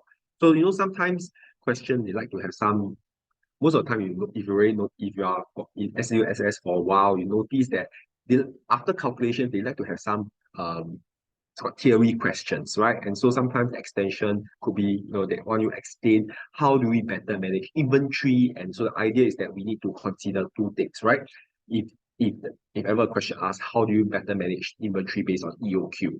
So what we can do is we can have a safety stock, where is the minimum level that you can hold at hand, right? And you have this thing called reorder point, at which point we have to reorder. And so we have a graph that actually try to explain this. So let's look at safety stock first. Let's look at graph A. So graph A is basically the safety stock where it's the minimum level that you will not go below, right? So your inventory might fluctuate like this, but you will never go below this safety stock. And the idea of having this safety stock is that we want to anticipate for any sudden requirements. So right, the safety stock is really for sudden requirements. And in most time, we do not want to touch the safety stock. Okay. Your reorder point, on the other hand, is the point where you have to reorder your inventory. And so if your reorder point is here, right? So at this point here, once your inventory hit this level, as you can see here, you need to start ordering, because you know that your inventory continue drop until it meets zero, and this accounts for the delivery time that's required, right? So once it hits this point here, you reorder, and then there's a period of time where the delivery will happen, and then once the delivery happen, your inventory units go up again, right? And then you sell, you keep selling the products, and then at this point, you reorder again, right? So this is the reorder point. Now, combining both the reorder point and safety stock, what do we get here? We have a safety stock that is here, which is the minimum, and then we have a reorder point that's here. So you bought the inventory starts at here, it keeps on dropping as you sell, and at this point here, you reorder, right? And then this is the delivery time required, and then once it's delivered, your inventory goes up again, right? And you always have this safety stock that you have at the bottom, which anticipates for any kind of sudden change, sudden requirement of the inventories. I'll pause here for a short while. Any questions regarding this concept of reorder and safety stock?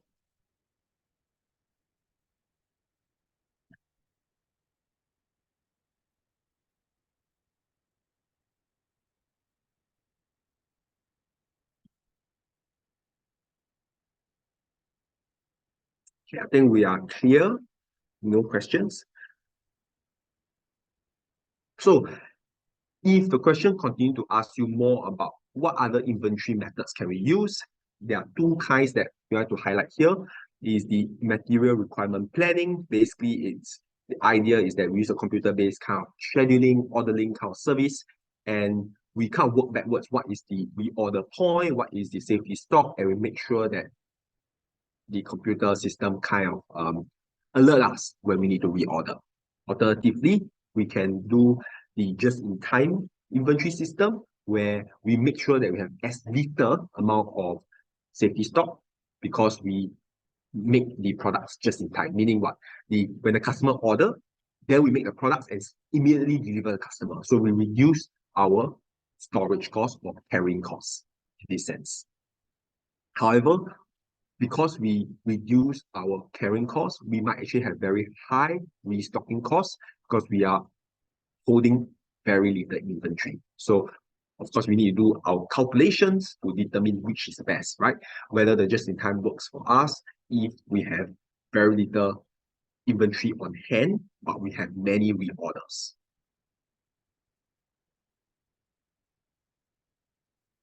Okay, so this is the question that I like to use for your EOQ, which is a very comprehensive example, right? So let's try to understand this example here. So clap-off manufacturing uses 1150 switches assemblies per week, okay, per week, and then reorder another 115 after that. Okay. If the relevant carrying cost per switch assembly is 5.5, and the fixed cost is 625. Is the company's inventory policy optimal? Okay, so let's look at what we can do here. So recall I said the units are very important. So in this case, they give you per week. But remember the formula requires yearly, per year. So what do? We multiply it by 52 weeks to get the per year basis, okay, of your total orders. Once you do that, we can use the formula directly because we are given we have the carrying cost and we have the fixed cost, right? And then we do a power of 0.5 means you square root it. It's the same thing, right? So we can calculate the EOQ already. Now, based on the EOQ, which gives us the best amount of quantity that we should order of this 3687, the number of orders per year, we simply take 59800 divided by 3687. So we should order 16 times in a year.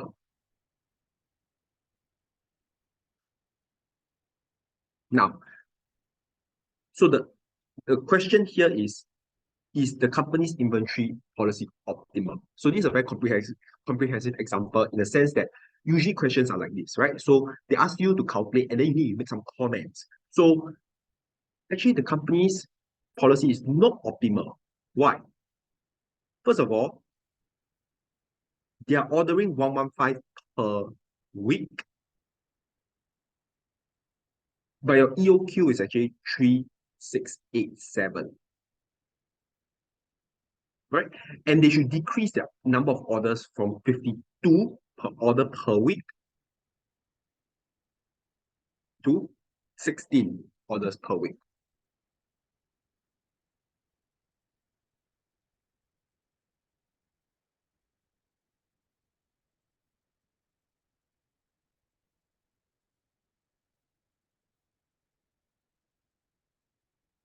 Okay, so it's not optimal, and these are things that they need to change. Increase the order size, decrease the number of orders, right? And it makes sense, right? You decrease the number of orders, and then you increase the size per order. So you reduce the restocking costs and increase the carrying costs.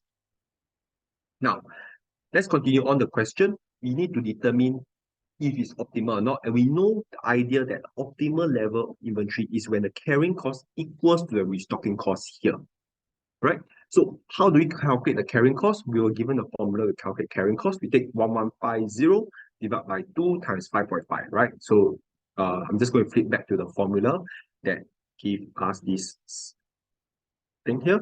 Remember here, carrying cost. So this and this. So we are using these two formulas. Okay. We calculate total carrying costs, we calculate total restocking costs, and we see that they are not equal, right? So immediately we know that it is not optimal level. So the first policy is not optimal since the carrying cost is and the restocking costs are not equal. And last but not least, this is the total inventory cost. All right. So any questions for this? So this is a good comprehensive example on the EOQ.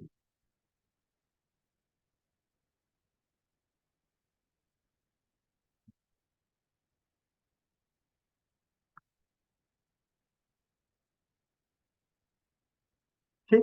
So with that, we have actually ended our module in a sense that we have covered all the contents required. The last lecture, I hope, is a bit lighter. I know the last 2 weeks ago, the lecture was quite heavy. This week's is a bit lighter. And we're actually done for the module in terms of content, right? What I'll be doing next is the TMA. We'll do the TMA. And then if you flip to the last portion of the slides, there's this thing called discussion questions on MPV. So the thing is, I would like to first do the TMA. If we have time after the TMA, then we'll do these discussion questions. At the same time, answer any concerns that you might have for your finals, right? So let's focus on the TMA first, and then we go to the discussion questions if we have time. Okay, so this is a TMA.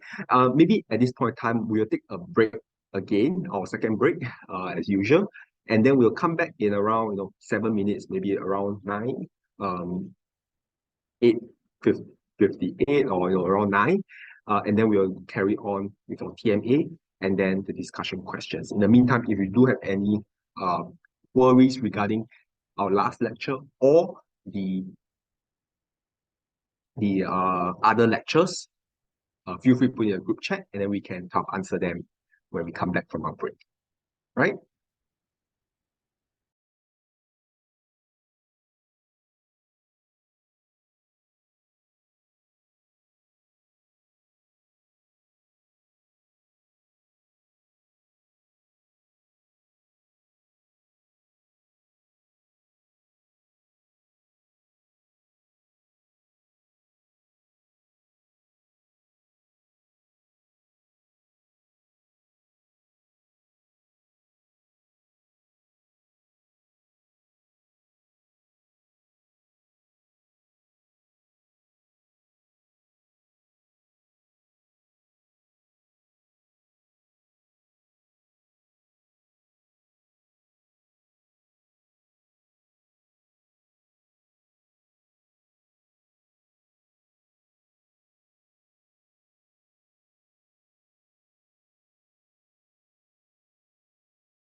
All right.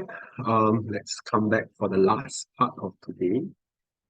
Let's go through the TMA. So before we go through the some of the key points, do we have any question regarding the TMA?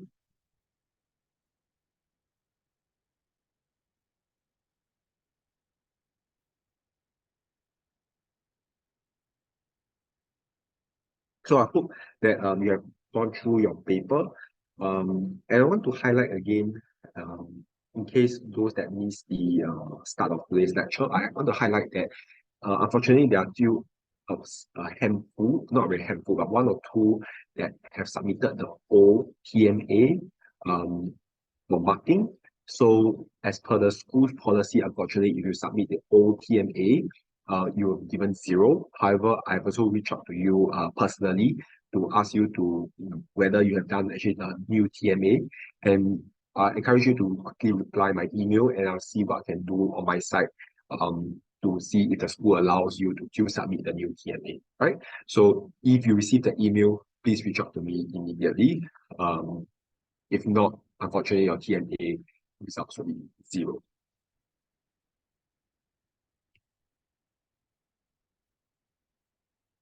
Okay, I guess there are no questions regarding TMA. Generally, I would say the class did very well. There is a few of you all that did extremely well. We have even one person that scored the full marks for the TMA, which is the first time after teaching for so many years. So congratulations to that person who scored 100%. But generally, the TMA this time, I would say, is relatively doable. Hence, maybe the reason why the GPA is a bit tougher, right? Okay. So, as you probably already know, we are not allowed to show the answers of the TMA. We are only able to answer questions or go through the questions in general. So we'll not be showing answers. However, I would like to highlight certain pertinent points and mistakes that most of you all made, right? So for the first question, relatively easy. I think 90% of your almost 100% scored the almost the full marks, right? And you all managed to pick the right formulas to use. Now, some of you all will notice that you have this comment say an alternative answer. Why is there alternative answer?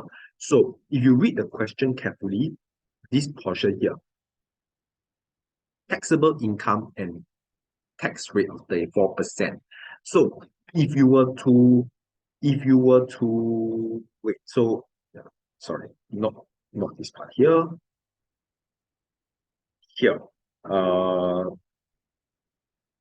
EBIT, interest, and taxable income. So let's just say if you have your calculator in front of you, take 2600 minus the interest of 1830, you should get 770, not 870. So there is actually a small mistake in the question. It should be 770 instead of 870. And so for those that use the formula of 1 minus tax rate, so EBIT times 1 minus tax rate, the tax rate of this is actually wrong because there is a mistake in this part here. So the tax rate is approximately 38%. I think it's around 38% if you use 870, right? So don't worry because the question has a mistake. So if you use 1 minus tax rate, or you did not use 1 minus tax rate, you use EBIT plus tax, EBIT minus tax plus depreciation, both will give different answers, but you will still get the full marks.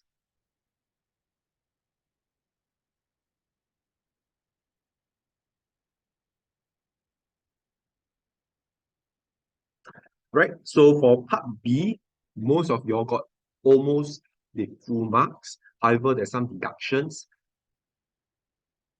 if you do not give two sides of the coins. So what do I mean two sides of the coin? Meaning you need to say that yes, it is good.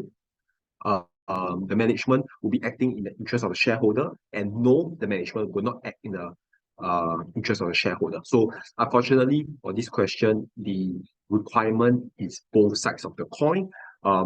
And I encourage you for even your finals, when you see such qualitative questions, I encourage you to give both sides of the coin because we do not know whether the requirement sometimes might be one side or two sides. But in this case, they require you to give both sides. If you give one side only, there is some marks deduction here.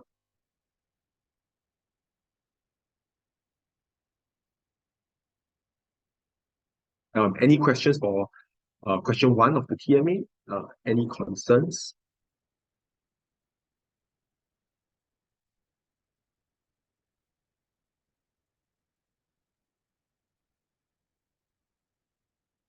All right. Yes, we are good. Um,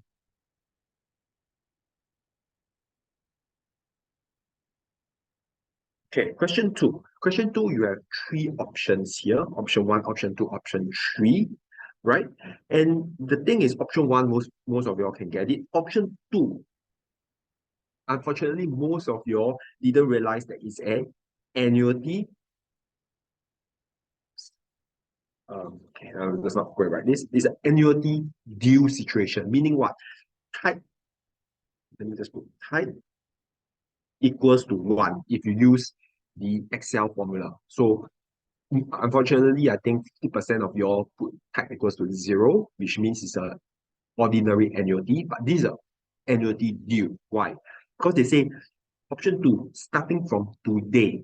Remember when we did lecture two, I keep on highlighting if it's from today, it means that it is an annuity due situation. Okay.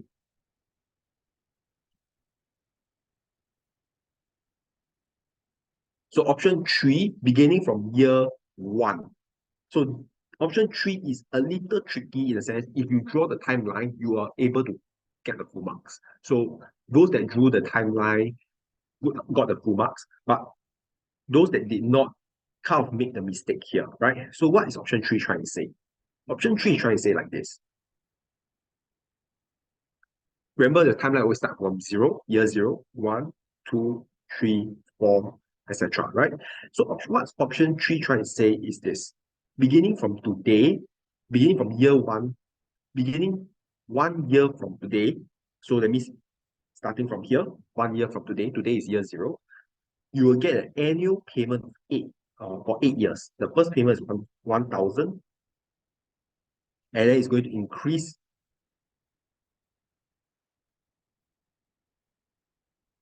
by 3%, right?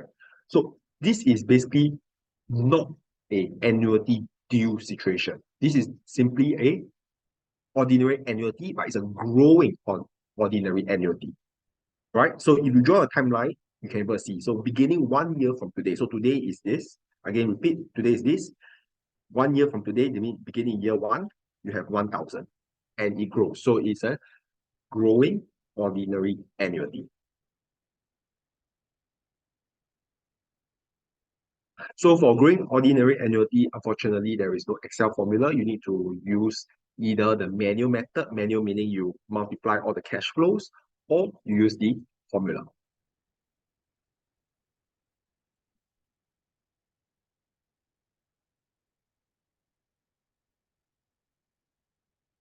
Any questions for these three options? How to calculate the three options?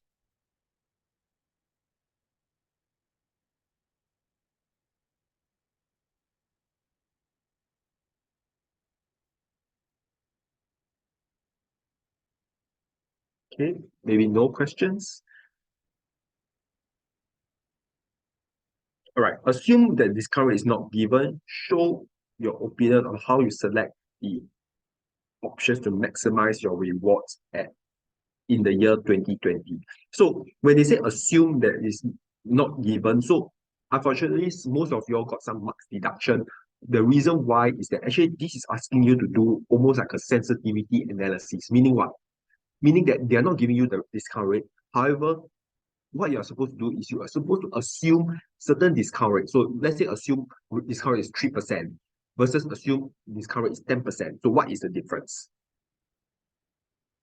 And does it affect your choice?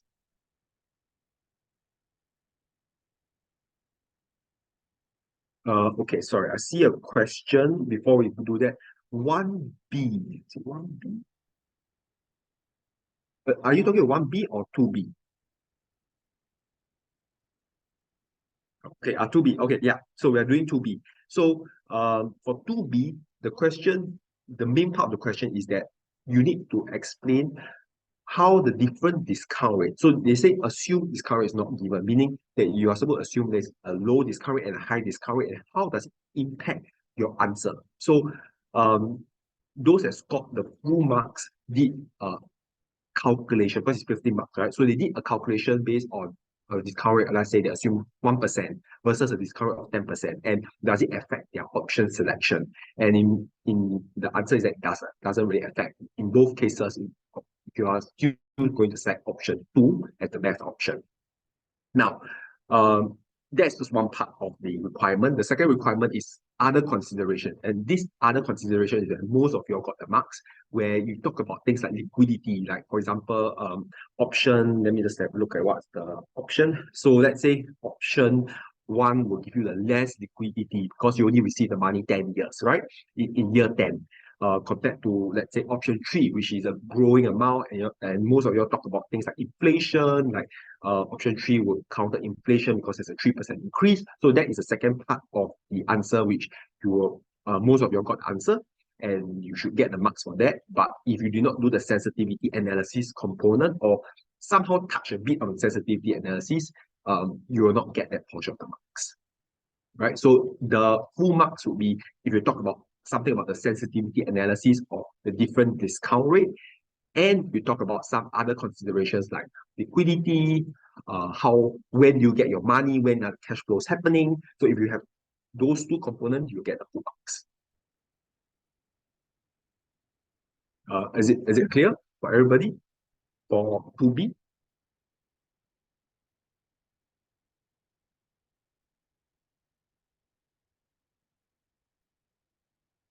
Okay.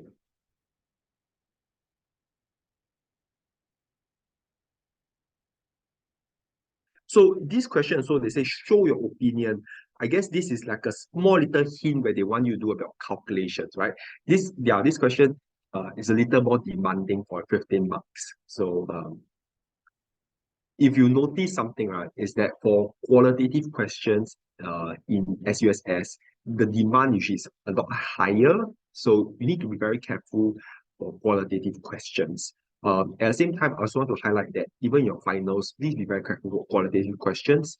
Answer to the point, but also try to give more opinions. And in most cases, there is a word limit, but most markers, I would say, are not very particular about what limit. Meaning what? If you write 155 or 160 words, where the requirement is 150, that's fine. But of course, if you let's say you write 250 words when the limit is 150, then it's not so fine because it's too much, right? In most cases, if it's 10 words, exceed 10 words, 20 words, usually it's fine. Okay.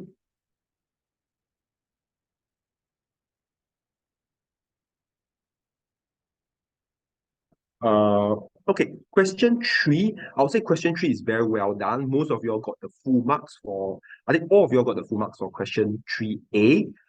Now, question 3B, this is where the marking scheme is very strict. So meaning what? So the answer is that you're supposed to buy the stock because it's undervalued. Now, if you have mentioned that you should sell the stock because it's overvalued, you get zero, unfortunately, because you are basically selecting the wrong answer, right?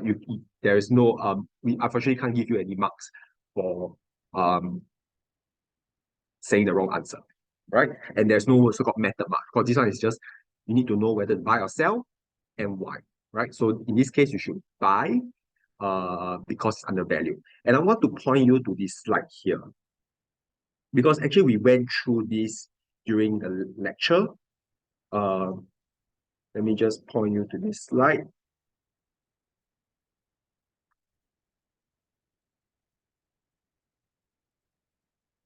This slide here. Recall this slide. So expected and required. So in this case, if your required is lower than expected, and your required is based on cap M, okay? it's undervalued. And it is the case for the question given. So it's undervalued. So those that refer to this slide and realize, use the correct slide to explain, you will get the full marks.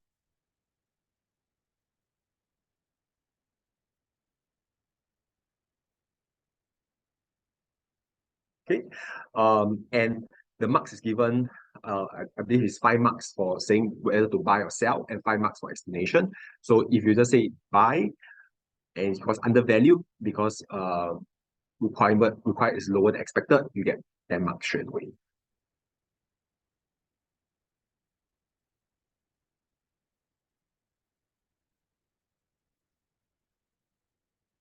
Okay, so part C is the slightly problematic part in that 50% of you all got it right, 50% did not. And the issue with part C is that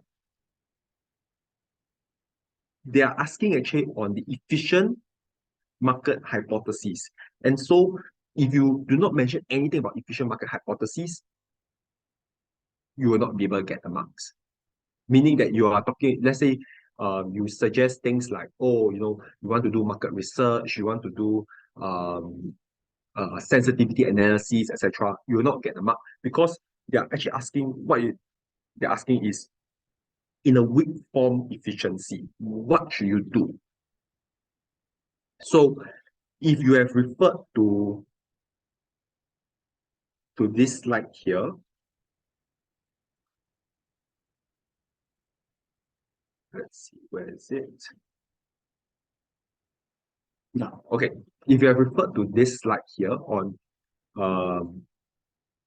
weak form efficiency, if you mention all these points and give some elaboration of how it relates to the case, you get the full marks. So the idea is that you need to talk about weak form efficiency where you cannot rely on market information. So this is important. I think I highlighted in the lecture as well, is market information only. So not any information, right? Must be past market related information, which is related to price and volume. Then you cannot earn abnormal return. However, you can still earn return on fundamental. This is something I think we discussed as well in class. If you have fundamental analysis, meaning what? You look at the financial statements of the company and you do analysis like credit analysis, you can still earn abnormal returns. So this is the question is kind of asking you to talk about this slide here, right?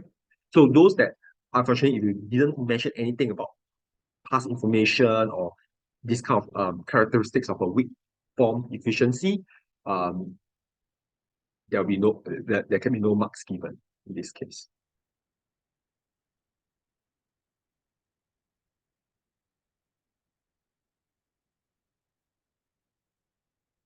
So that's all for the TMA. If you do have any issues with, like, let's say the marking, or you feel that you should be given more marks, do not hesitate to drop me a message. We can review and I can have a look and see whether is it true. Maybe sometimes I misread certain things, and then we can amend accordingly. Okay. Any questions for the TMA? So relatively straightforward, I think, in most cases. Oh, okay. So those that so I have a question here. What is ECF? So some of y'all will receive some ECF. So ECF is error carried forward. So for example, if you have a mistake in the front, and then subsequently you make a comment that is relating to the front answer. Basically, I was a bit more lenient. I gave ECF. Do not rely on ECF because depending on marker, sometimes in your finals they might not give you ECF, right? So for example, what are some example of error carried forward? For example, this case, right? This part here. Let's say you computed the option, all right, and then you make some comments here, right? And because you rely on this option that you selected, the values that you calculated, your comment might be wrong because your part A is wrong. Now, some of you all will get certain ECF, meaning that you will still get the full marks for part B, but there is some marks deduction for part A. So this is error carried forward. But I recommend not to rely too much on that. because as you know, your finals will not be marked by me. Maybe the marker is a bit more stricter. They will not give you ECF. For me, I've given ECF if I see that your understanding is there. It's just that because you got the wrong answer at the start, your explanation is um, not correct. But it still makes sense if your answer was that answer.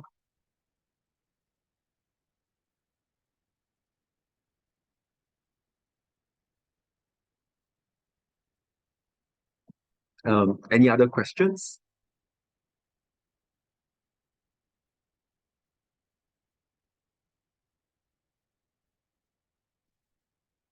Okay, so besides the TMA, any other questions regarding the module in general? Any queries that you like to ask? Because this is the last lecture.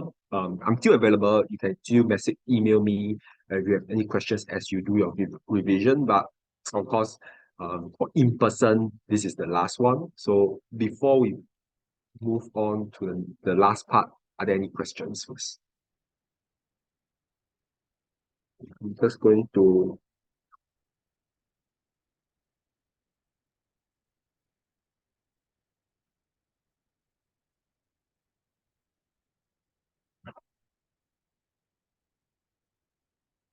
so as a reminder, so please submit your GBA on time. Unfortunately for the GBA, so what happens in most of the time for all modules or this module is that we go through the TMA 2 weeks ago and we do the GBA in this lecture. Of course, it's the last lecture. Unfortunately, in this case, we will not be able to go through the GBA live in person. However, what I'll do is that I'll try to write as much comments, and if you have any issues with GBA, understanding what are the questions, do not hesitate to drop me an email, right? Because we cannot have another live lecture because I think some of you are also doing other modules and the exams are quite early. So this will be a last lecture. However, and at the same time, the GBA results will be released as soon as I can release them, because we make sure that all classes have marked the paper and then we can release it. And then I'll try to write as much comments as possible.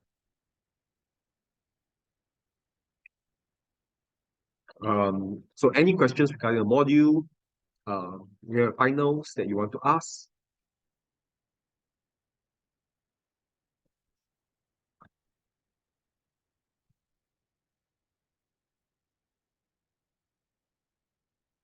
I'll just pause for a short while.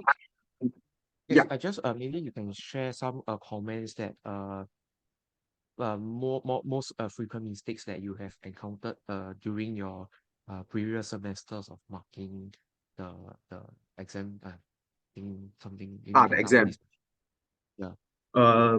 Okay, so if you look at the exam, right, most of the time, because the TMA already covers the first three lectures, first three lectures, the focus is mostly on the last three lectures, right? Of course, they will still test the first three, right? But the weightage is smaller. Um, Especially for the last two meaning what we covered today and what we covered last week, which is the MPV, this MPV here. Um, Most of the time they usually test that more. Okay, so the thing is the most frequent, right? And I'll go through the questions. So I have some like discussion questions on this component because I feel that it's important and this is a part that usually you have like the least practice on. Um, Most of the time the issues is calculating the cash flows, all right? Because I hope you still recall what happened in the last lecture, but the thing is we calculate cash flows and then we make a determination of the MPV and IRR, right? So the biggest mistake that I see is using the wrong cash flows, meaning you calculate wrongly, and because of that, you calculate the wrong MPV and you make a wrong type of conclusion. As you know, we whether accept a project or reject a project, right? And because of this, depending on the marker, some markers are very strict. They don't give you error carry forward. You impact all your answers, and you lose a lot of marks. So that's the one of the main thing. That's why I think I want to go through these discussion questions. and make sure you be very clear with the cash flows and how you calculate cash flows.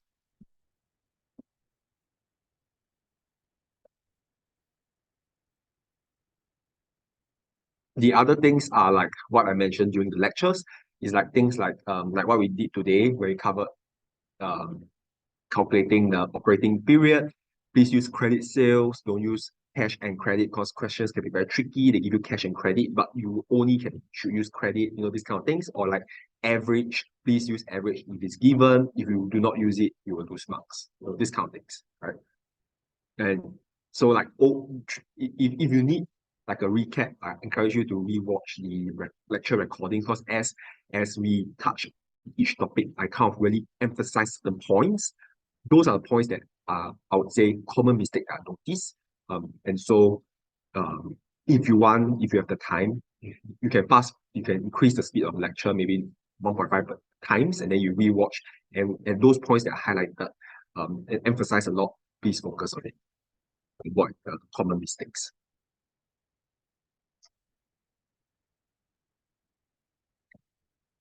Thanks for the question. Yeah, I think that's all from my side. Yeah, thank you. All right, thank you. Anyone else have some I questions? have a question as Mm, well. How about mhm, for our exam, right? Because mm. it's open book exam which has to be done written. So how about our Excel formulas? How do we tackle that? Oh, okay. So this one, right? I'll encourage you to write the Excel formulas, meaning you write, let's say PV, right? So you write on your paper equal PV bracket, um, something, something, something, comma, something kind. Basically, write the Excel formula on your exam screen. So that's what you can do. Okay, so that should be sufficient. Just okay. Yeah, Okay, thank you. yeah. So I want to highlight, so you do not need to write the mathematical formula, because I feel that if you do that, not I feel, but if you do that, you might not have time. Unless you are very familiar with the mathematical formula, you can write it out. That's good as well. But if you can't write down the Excel um, formula. Okay. On that point, I want to also highlight something, because in Excel, it is very easy to do like in Excel, it's very easy to do, like when you add your cash flows, like for MPV, right? Add your cash flows. You have the operating cash flow, you have your NCS, and your negative change in working capital, the three components. And so in Excel, you can just say sum, right? So in your working, when you write on paper, please, for your CFA, please write down the answer. So what I'm trying to say, okay, let me just write it here. Let's say operating cash, what's happening again? Okay, I'm gonna right here. Okay, so let's just say operating cash flow, NCS, and change in net working capital. So let's say it's 50, 80, 5, right? Then it's CFFA. So the thing is, in Excel, you can just say sum, right? You just use the sum formula. But because you're writing on paper, please write this as 50 plus 80 plus 5 equals to, in this case, 130. So thing is, please write this, because in case one part is wrong, you can still get the marks. So rather, do not just put 135 here, because some markers, if they just see 135, they'll say, oh, there's no working, so you can't get it. So also for this, right, let's say 50. So how you calculate 50? Please show the working on how you calculate 50 on your screen. And how you get this, Do not just put 5, 50, 80, 5.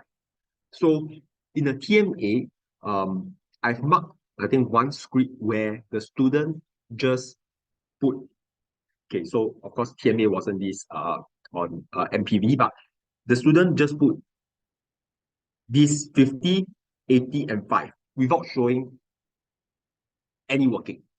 So in this case, fortunately, the answer is perfectly correct. So you do get the full marks. However, if there is no working show and let's say your answer for this is wrong, basically you will get 0 for this, you'll get marks for this, maybe you get marks for this and 0 for this. Because if there's no working, if the marker is strict, they will not give you any mark. But fortunately, in the TMA situation, and in this particular case, all the answers were correct, so you do get the full marks. So it's really to, I would say, to cover yourself, right? If you are afraid, I'm not afraid, but if you're super confident that it's perfectly correct, then you don't show the working. But I encourage you to show all workings.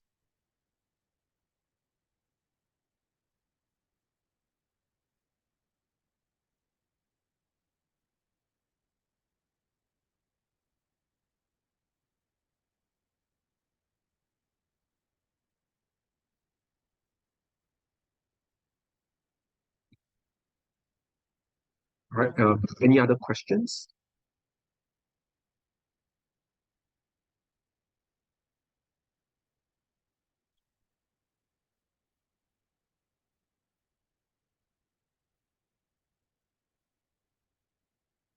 So actually, this is the first time that they're having it as a written exam. So it'll be quite new. Most of the time, it's an online exam.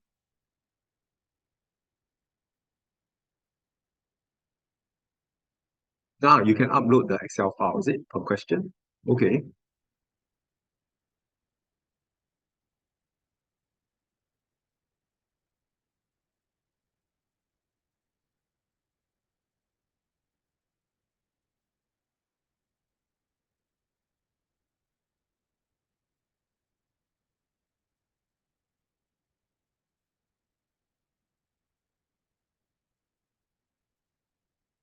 Yeah.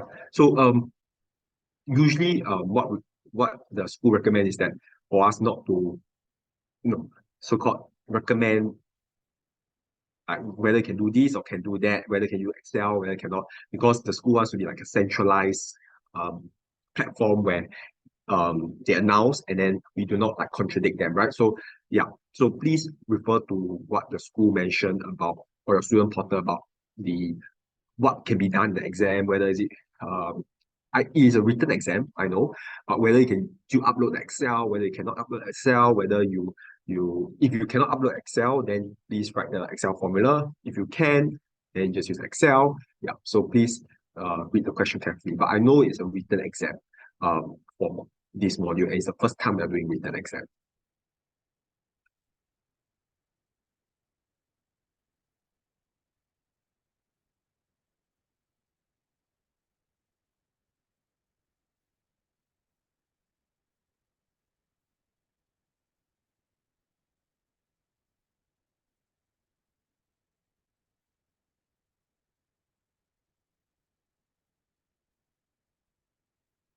All right. Any other questions for your coming finals or this course in general?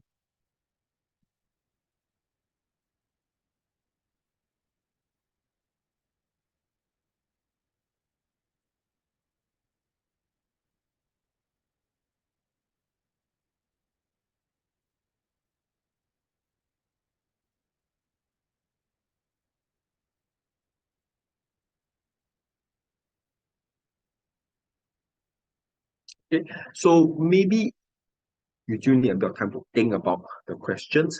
Let me just use the time wisely. We have about 30 more minutes. Let's go through some discussion questions on MPV, right? And if you have any questions regarding what we're discussing or anything about this course, feel free to put in the group chat and then we can discuss it, right? Because now it's more just free and easy, the last 30 minutes of this module.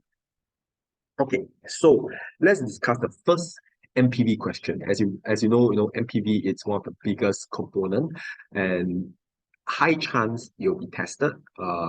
So really understanding how to do the MPV cash flow is very important. Okay, so we have first discussion question on project evaluation. And the thing about this project is that, okay, if you do this project, we are given that you have various revenues for year one, year two, year three, year four, and thereafter you have no more revenues. Okay, so this is your last lecture. I hope you do remember what's happening. So question one, they give you various information. Usually this is how an MPV question is like. They give you a lot of information. So let's read what is given. Expenses are expected to be 40% of revenue. Working capital requirement for each year is expected to be 20% of revenue all in the following year. Okay, this is important. I put a star here. In the following year. Okay. The product requires an immediate investment of this. So there is a cash outflow for your NCS, right? The NCS.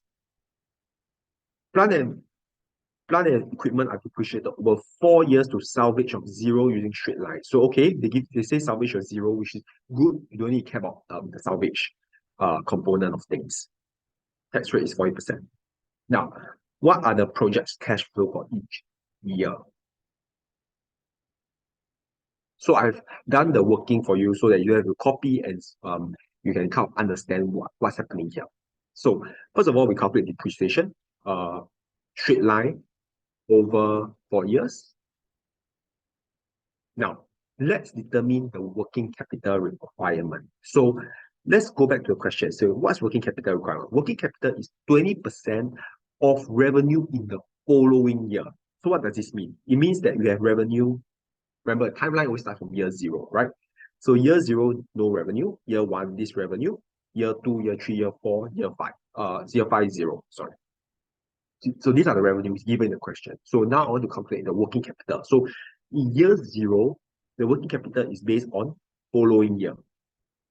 Year one is based on following year, and year two, year three also based on following year. So these are the working capital requirements here. Okay, this is the working capital requirements. Remember, when we calculate CFA, we require the negative change. So that will be the next slide. We'll look at negative change. Now, the second part is you calculate the operating cash flow. And in this sense, we use the tax shield method because remember in lecture 2, we discussed when we use tax shield, when we use the other methods. Generally, we use tax shield when the calculations are relatively simple. In this case, quite simple. So we know that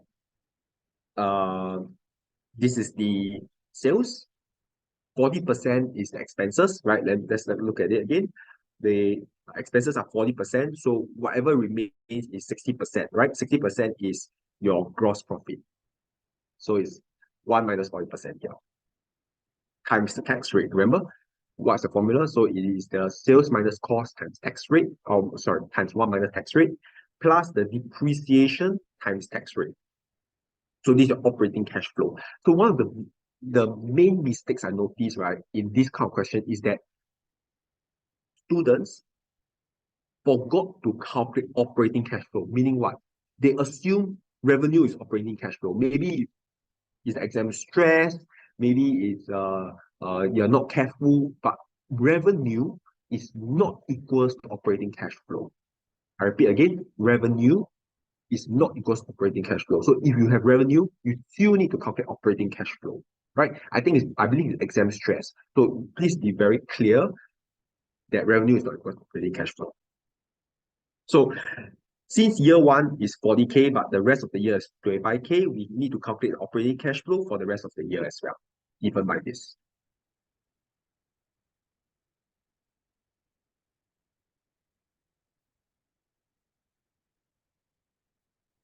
Okay, so now once we have done all the calculations, let's put the values into the table. We start off with operating cash flow. This is the simplest. We know that year zero is nothing. Year one, year two, year three, year four is what we have calculated, right? And again, I repeat, it's not revenue. Operating cash flow is operating cash flow, which needs to be calculated. You know that you have a fixed income or we call it NCS, initial investment of 45K here. And at the end of the 4 years, there's no salvage, so it's zero. So there's nothing. Now, the working capital is the one that's tricky. Let's see here, working capital for year zero is 8,000, meaning what? In year zero, the negative change in year zero is negative 8,000. Okay, any questions on this? This negative 8,000, everyone can understand how to get this? Okay, now I see. Good.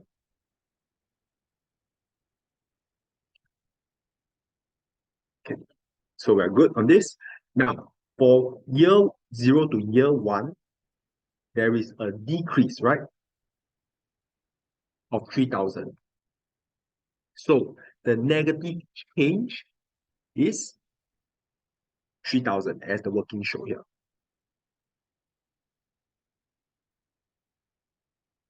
Last but not least, we know the next few years is all 3,000, meaning the negative change is 0. However, in year 4 onwards, it drops to 0, right? So that means there is a negative change of a positive 5,000 at the end. Now, you must always do this check for working capital. I think I mentioned in lecture 2 again. I encourage you to rewatch the last lecture 5, sorry. So I mentioned lecture 5, I'll encourage you to rewatch if you're unsure, that at the end of the day, we need to ensure working capital is recovered. Recovered meaning it equals to 0 when you add everything together. So does it equals to 0? You need to do this check by yourself. And it does, right? Negative 8 plus 3 plus 5 equals to 0. So the recovery of working capital must be done on your own, regardless of whether the question say you need to do it. So please check. And in this case, it means you're on the right track. Because this is the part that a lot of times also becomes very tricky. So once you have done this, you sum it up all together and you do the NPV, you do the IRR, and it's negative, and you reject the project. Your IRR is also less than your rate of return, so you reject the project. Any questions for this?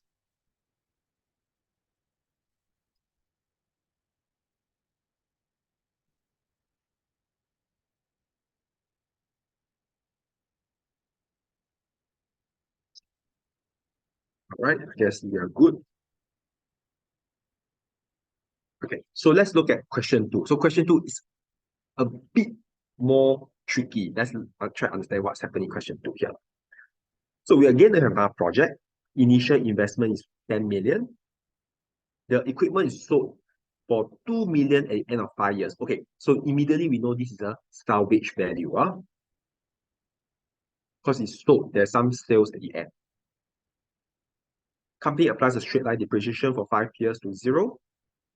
Fine. Company expected to sell 750k pounds of product. Price is $20 per pound. Total expenses is 10 million. Okay. Account receivable are 1/6 of revenue. Inventory is 15% of expenses. Of following year expenses. Okay, this is quite important, yeah. Account receivable is the current 1/6 of the current revenue, but inventory is the following year's expenses. So this is a bit tricky. I hope you can see the tricks here that the question is trying to test you on. Tax rate is 35. Discount is 12%. Okay. So let's do some calculations first.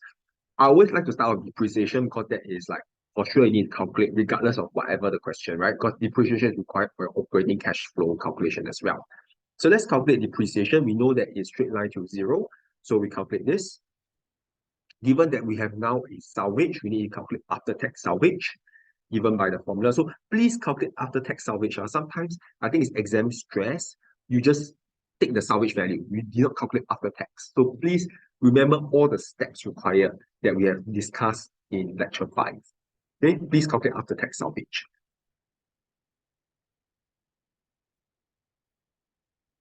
Now, let's calculate what's the AR, accounts receivable. is 20%, sorry, 1/6 of revenue. So what's revenue? Revenue is 750K times $20 per pound divided by 6. So this is 2500 or 2.5 million. Let's calculate the inventories, 15% of following year's expense. And let's look at how much the expense first. Expense is 10 million. So your inventory is constant at 1.5 million given here. Operating cash flows, we use the cash shield method of doing it. So we calculate this, right?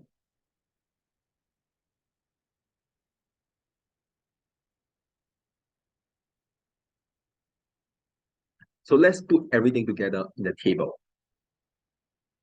Let's start with your NCS or your fixed asset. So your fixed asset, we know that we need an initial purchase of 10 million. So in year 0, you have a negative cash outflow for NCS, fixed asset. At the end of year 5, we have a after-tax salvage that we get back of 1300K or 1.3 million. Let's do the operating cash flow first because this is easy. We know that the project is of 5 years. We have operating cash flow coming in from year 1, year 2, year 3, year 4, year 5, as shown here.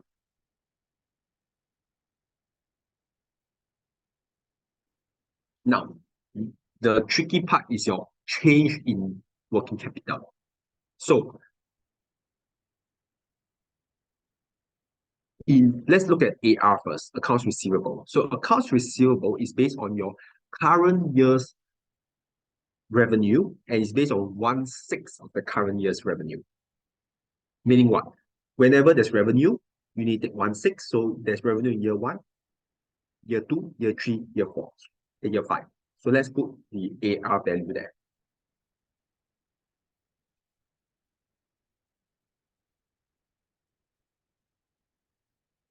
Your inventory is based on the following year's expenses, right? And how much is it? It is 15% of following year. So following year, so in year 0, the following year's expense is 10 million. So year 0, there is some inventory happening.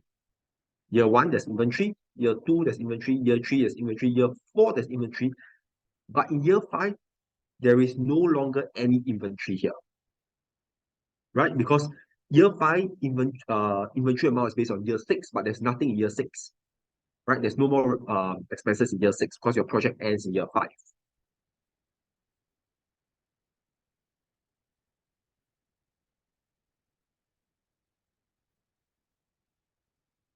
Okay, I see a question, but let's finish the calculation for negative change in working capital first.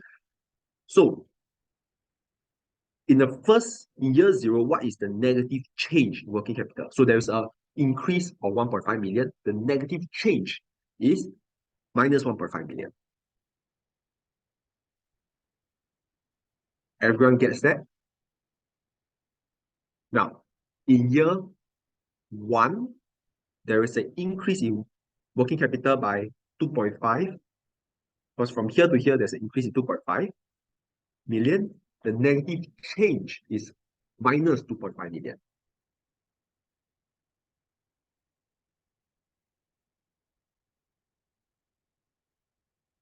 Okay, the rest of the year is all constant, so no change at all, 0, 0, 0.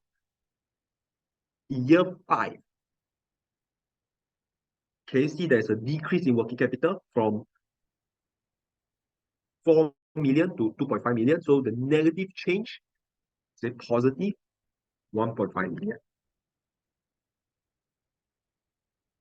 Now, the trick of this question is the question only say there's 5 years, but because of the working capital, we need to ensure that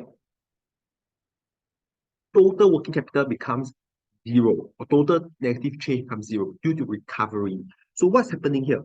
You need to create a year 6. This is the trick. This is very important. Most students will miss this.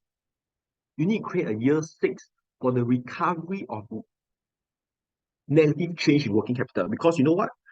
If you are going to just sum up this like this, right? Without year 6, right? It is not equals to zero.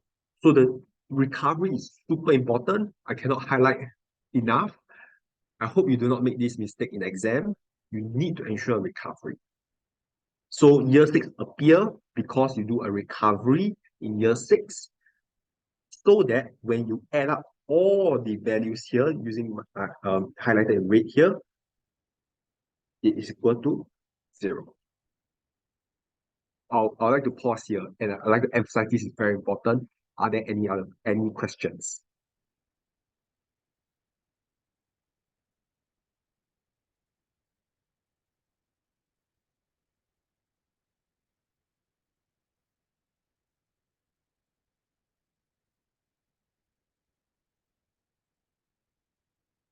No questions? So I hope you don't get tricked in the exams, in the exam where you have this, because this is the biggest trick, or the biggest trap that they try to trap you in. So again, I repeat, maybe it's a broken record already, and you probably hear it enough. Always check on recovery of working capital at the end of your calculations. And I cannot stress in how important it is, because it is usually not stated in the question, but you're expected to know that a recovery must happen at the end of the project. Okay, after this, we just sum up all the cash flows, and then you put your NPV. For NPV, one more thing I want to highlight to you. Remember, your NPV formula, please go back to the lecture 5 recording to understand how to use NPV formula in Excel. Remember, NPV formula should start from cash flow 1 onwards, and then you add the cash flow 0 outside the Excel formula. Okay, please rewatch lecture 5 if you are unsure how to use NPV formula. However, for IRR, you immediately put all the values inside to give you IRR value. So please be comfortable with using the formulas in Excel and how the formulas work. Okay, so I see a question. There is question on year 1. So let's just erase this portion here so that it's a bit more clean and we can explain year 1. So what happened in year 1? So year 1, so year 0, we know there's an inventory amount, right? There's an inventory here. So year 0, because inventory is based on following year's expenses, right? So in year 0, there will be some inventory.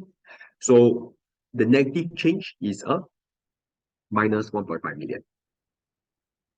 Now, in year 1, the total working capital now is 4 million, right? So there is an increase of 2.5 million, right? There's a between year 0 and year 1, there's an increase in 2.5 million. And the increase in 2.5 million is the negative change in working capital is just minus 2.5 million. Because there's an increase, the negative change is minus. So that's how we get this.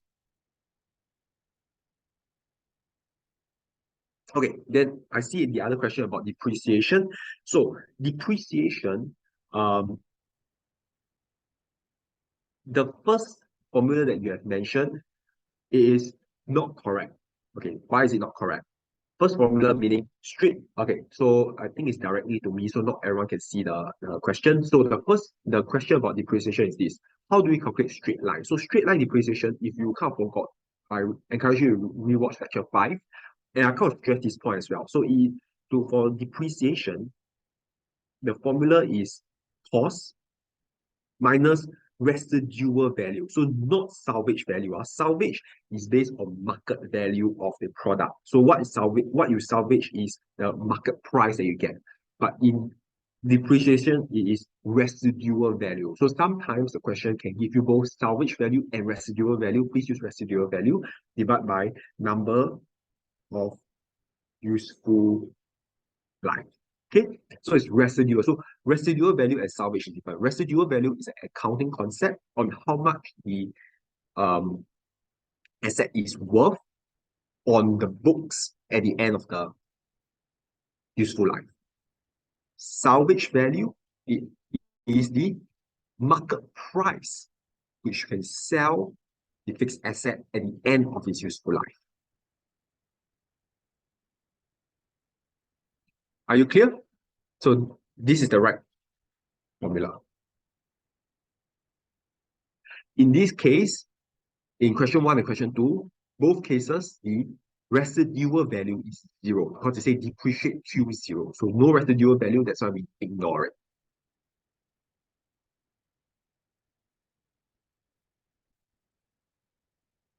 But it might not be the case in all questions. Questions can give you residual value and salvage value, then you need to be very careful in your calculations. Okay, so I'll go to one last question here. And this question is very different from the two questions that you saw. So the two questions that you saw is about one project, right? Whether you should accept the project or not accept the project. That's all. We're not comparing between two projects. Now, this we're comparing between two items here. And in items meaning we're comparing between two batteries. And when we're comparing between two batteries, things are different. Let's just see what does this mean. Okay, I see a question. Again, is so I think not everyone can see, but let me see something. Let me read the question because it's directed to me.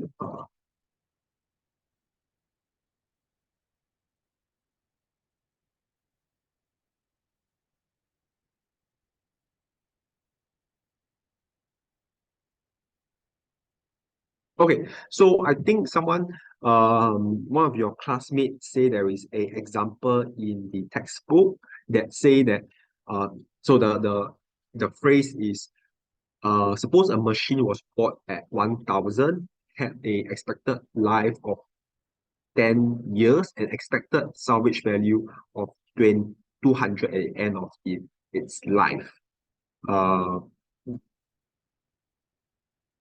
The annual depreciation of the machine is, so they take 1,000 minus salvage value. Okay, so in this example here, right, in your textbook, this is not very clear because salvage value is how much you can sell. It's not equal to residual value. So the textbook can be, first of all, wrong, or there is a comment, maybe they say salvage value equals to residual value. So yeah, if you have more questions, feel free to email me that question and I can look at it, right?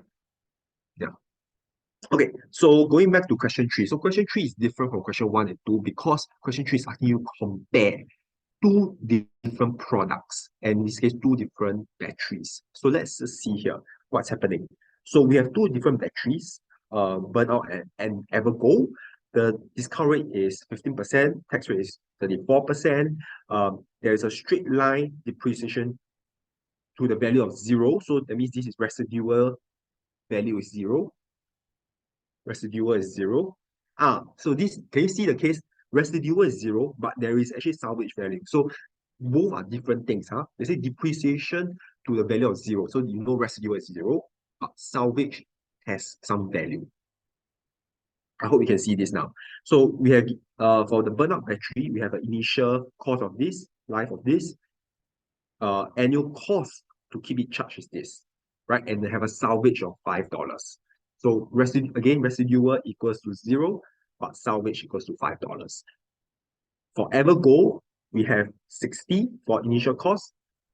Life is 5, 88 for the cost to keep it charged, and salvage is again $5. Now, in this case, I want to put two asterisks here on the life. do you notice that the life of the burnout and Evergo is different? One is 3 years, one is 5 years. So you are going to compare two batteries which have different life, which means that maybe, or not maybe, but your MPV or IRR is going to be incorrect if you just compare it directly. Why? Because one battery is 3 years, one battery is 5 years.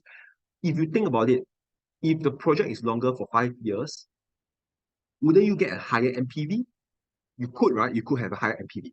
So you need to make sure that it is a comparable number of years. And this is something that is a trick in this question. So, okay, you have this in mind. Let's tackle the question now.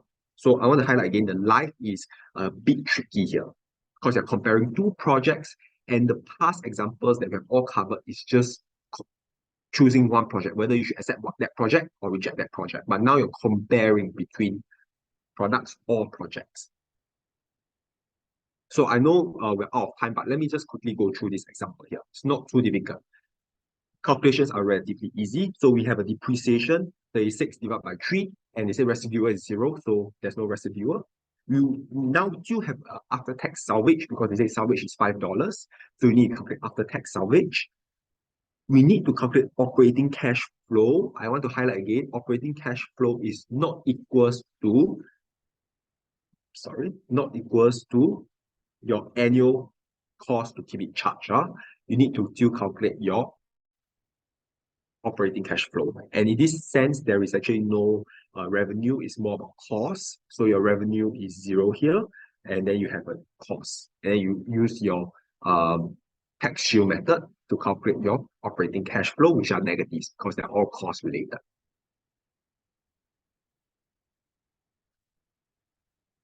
Now, we plug in the value for NCS or fixed asset that we have to invest. The initial cost is 36, negative 36. The rest is 0, 0. And because your burnout only lasts for 3 years, so your after tax is this at year 3.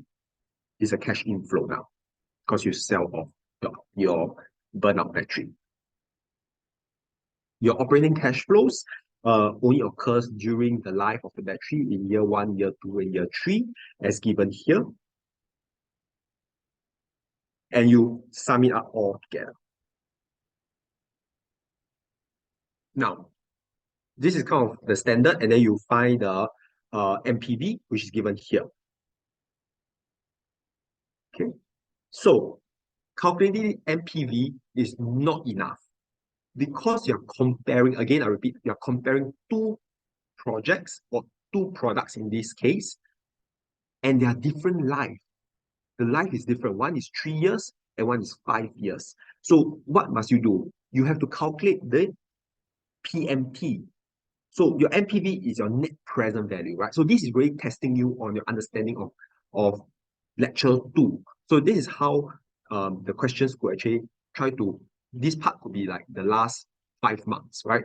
That only if you are really very comfortable with time value of money and you really know what you're doing, then you can get the last 5 marks to kind of differentiate the cohort, right? So if you want to get these last 5 marks, you need to calculate PMT. The reason why is because you're comparing two projects with different time.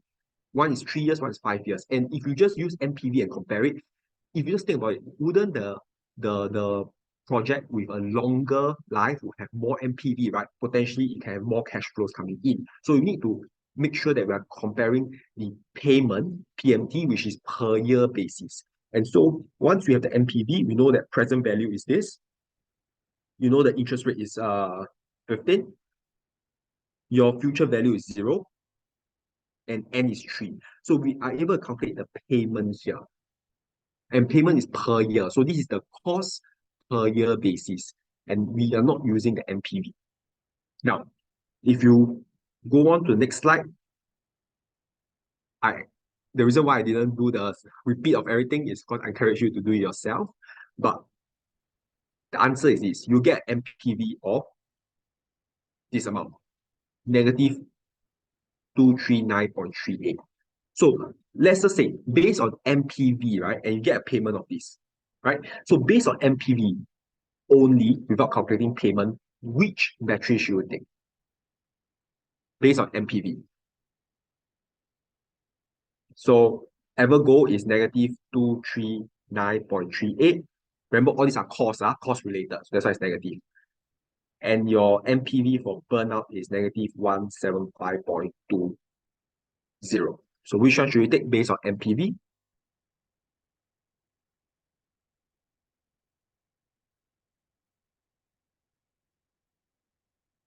And you're like, if they try based on NPV, which battery should you go for?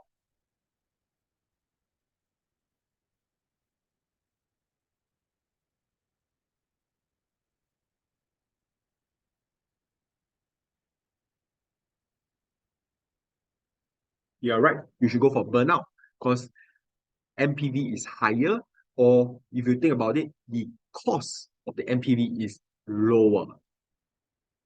Yes, you're right. Based on NPV. However, based on PMT, this is negative 71 versus negative 76. So actually, which one should you choose based on PMT? Evergo, you're right. And in this case, we need to base it on PMT simply because they are different life, right? One is 3 years, one is 5 years. So we need to use PMT. And so we should choose Evergo. So you can, in this example, it's a very good example to show that when you're comparing two projects with different life, you need to annualize, not really annualize, but you need to compare the per year cash flow. And to do that, we need to calculate PMT. Okay. So this is the, I would say the last 5 marks, 5 to 10 marks kind of question where, in the exam, if they come out this kind of question, yes, maybe most of y'all can do the NPV part, but the last 5 to 10 marks on the PMT, that's where they try to, make it a bit tougher to really test you, whether you understand the concepts. So I hope this would highlight to you the importance when you read question, please read carefully and know what you're doing. Okay, I know we have ran out of time. We have exceeded by 5 minutes.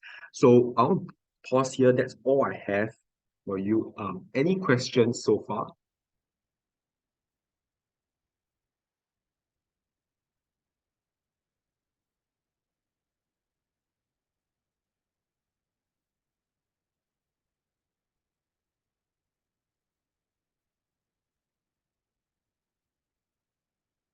Okay, maybe there are no questions. Do not worry if you have questions as you're studying for the finals.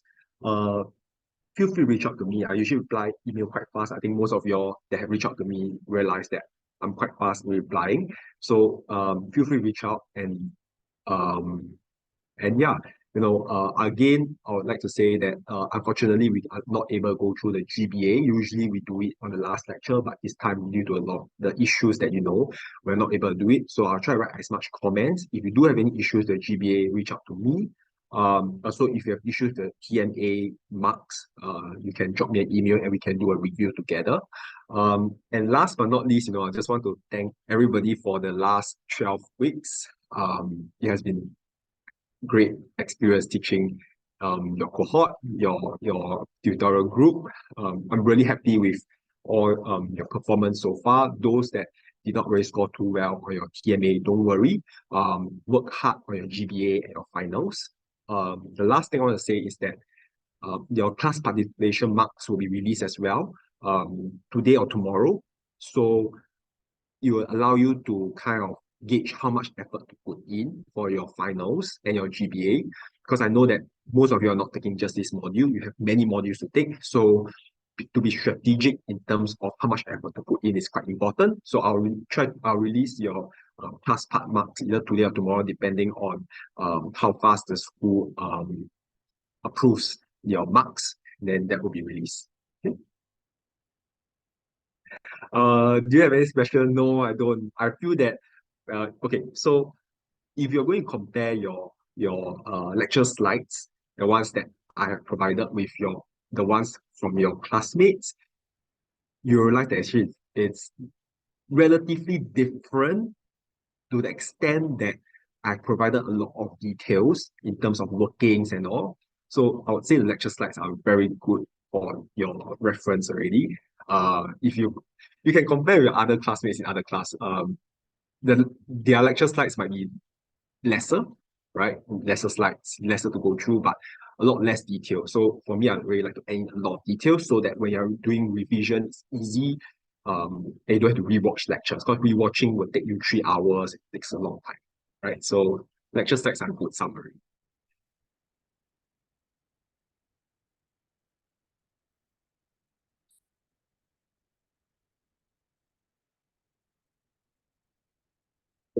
Hey, okay, so I know it's getting late. So again, thank you for the last 12 weeks. I wish you all the best for your GPA as you submit it in on Thursday. I hope the 3 questions also help you in your GPA as well as all the best for your finals. Okay. Hopefully we'll meet again in other modules. If you're interested in other finance modules, I am teaching 345 and 355. So equity valuation and portfolio management. In case you are interested in that, yeah, I'll see you in those lectures. Thank you so much. Uh, and I wish you all the best.